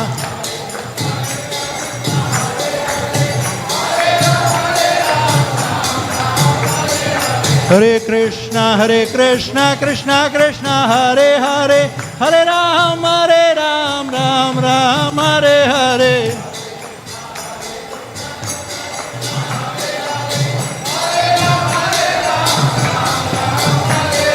Hare Krishna, Krishna Krishna, Hare Hare, Hare Ram, Ram Ram, Hare Hare.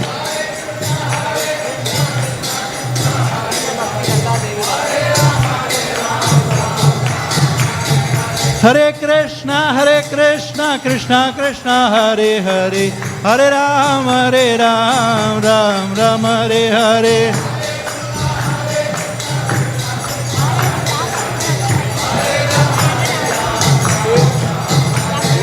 Hare Krishna, Krishna Krishna, Hare Hare, Hare Ram, Ram Ram, Hare Hare.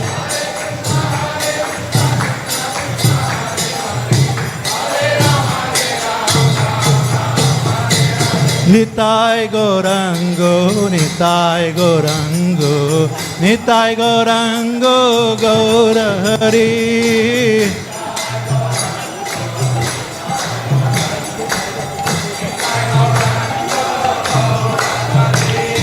Nitai Gaurango, Nitai Gaurango, Nitai Gaurango, Gaura Hari.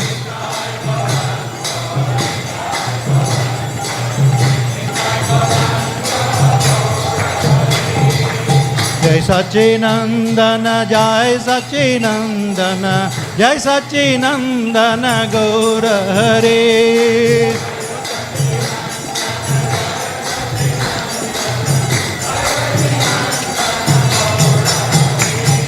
Jai Sachinandana, Jai Sachinandana, Jai Sachinandana, Gaura Hari.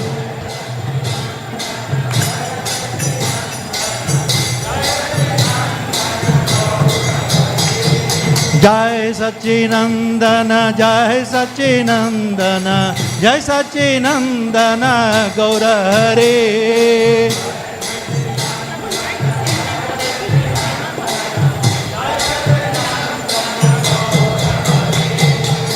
Gaura Gaura Gaura Gaura Gaura Gaura Gaura Hare.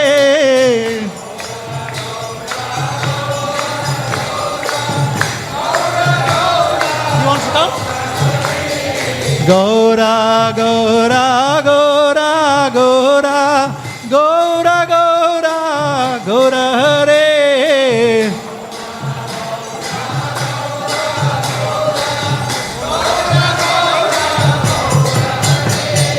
Gaura Gaura Gaura Gaura Gaura Gaura Gaura Hare.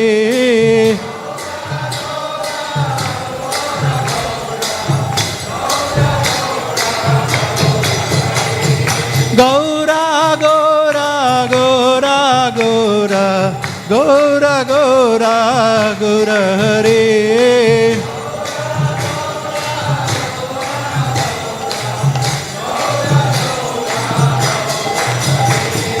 Haraya Namah Krishna Yadavaya Namaha Yadavaya Madhavaya Keshavaya Namaha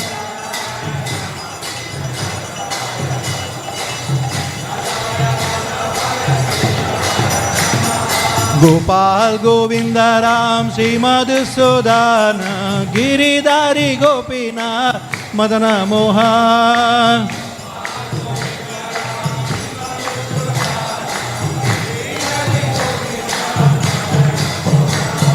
Shri Chaitanya Nityananda Shri Advaita Shita Hari Guru Vaishnava Bhagavata Gita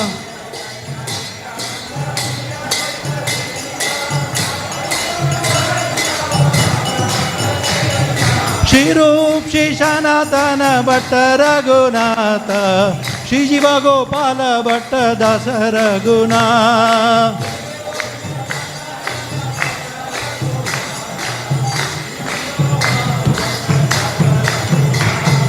Shri Rup Shri Sanatana Bhatta Raghunatha Shri Jiva Gopala Bhatta Dasa Raghunatha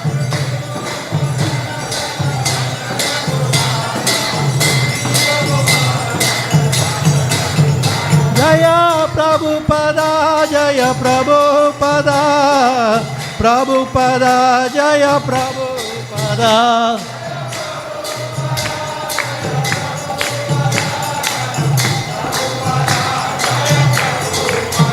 Jaya Jaya Prabhupada Prabhupada Prabhupada Jaya Jaya Prabhupada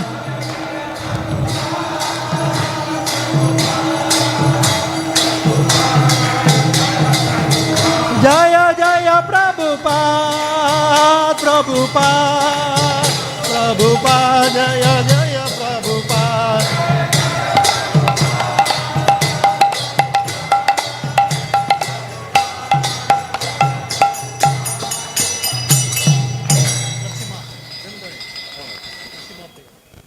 Namaste Narasimhaya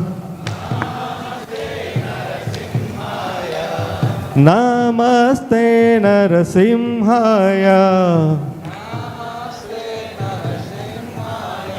Prahlada Lada Daine Hiranyakashi Porvakshaha Silatanga Nakalaye Silatanga Nakalaye Ito Narsimha Parato Narsimha Ito Narsimha Parato Narsimha Yato Yato Yami Tato Narsimha Yato Yato Yami Tato Narsimha Bahir Narsimha Hridaye Narsimha Bahir Narsimha Hridaye Narsimha Narasimha Madim Charanam Prapate Narasimha Madim Charanam Prapate Namaste Narasimhaya Prahlada Lada Daine Tavakara Kamalavare Nakam Adbhuta Sringa Dalita Hiranyakashipo Anubringa Kesavatrita Narahari Rupa Jaya Jagadisa Hare Jaya Jagadisa Hare Jaya Jagadisa Hare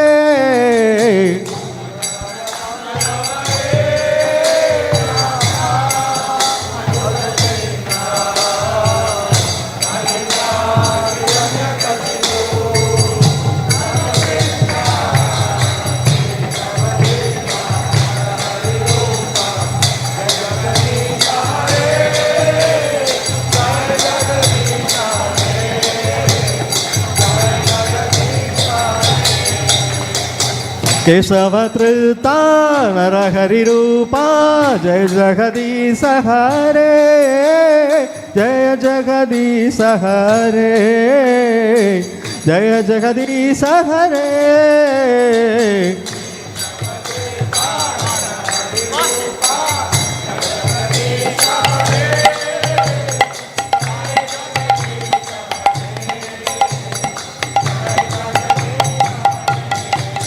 Jaya Narsimhadev, Jaya Narsimhadev, Jaya Narsimhadev, Jaya Narsimhadev. Narasimhadev, Jaya Jaya Lakshmi Narasimha, Jaya Lakshmi Narasimha, Jaya Lakshmi Narasimha, Jaya Lakshmi Narasimha.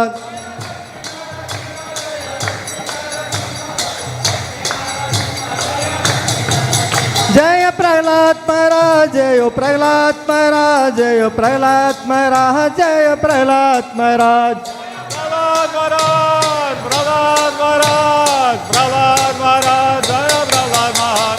Hari Bol, Hari Bol, Hari Bol, Nittai Gaura Hari Bol. Hari Bol, Hari Bol, Hari Bol, Nittai Gaura Hari Bol. Jai Shri Shri Lakshmi Shri Bhagwan ki, Bhaktaraj Prahlad Maharaj ki, Jai Shri Prabhupada ki, His Holiness Bhanu Swami Maharaj Vyasa Puja Maha Utsav ki, Nitai Gaur Premanande, Hari Hari Bol.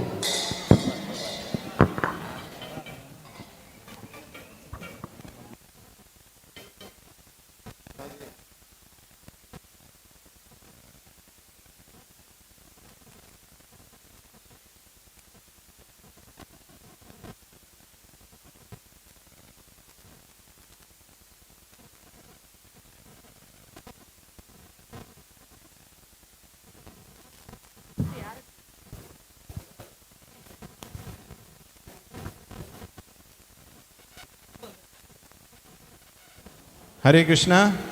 There is a car key which has gone missing. So if anybody locates, you can give it at the security booth. There is a car key which has gone missing, black color car key.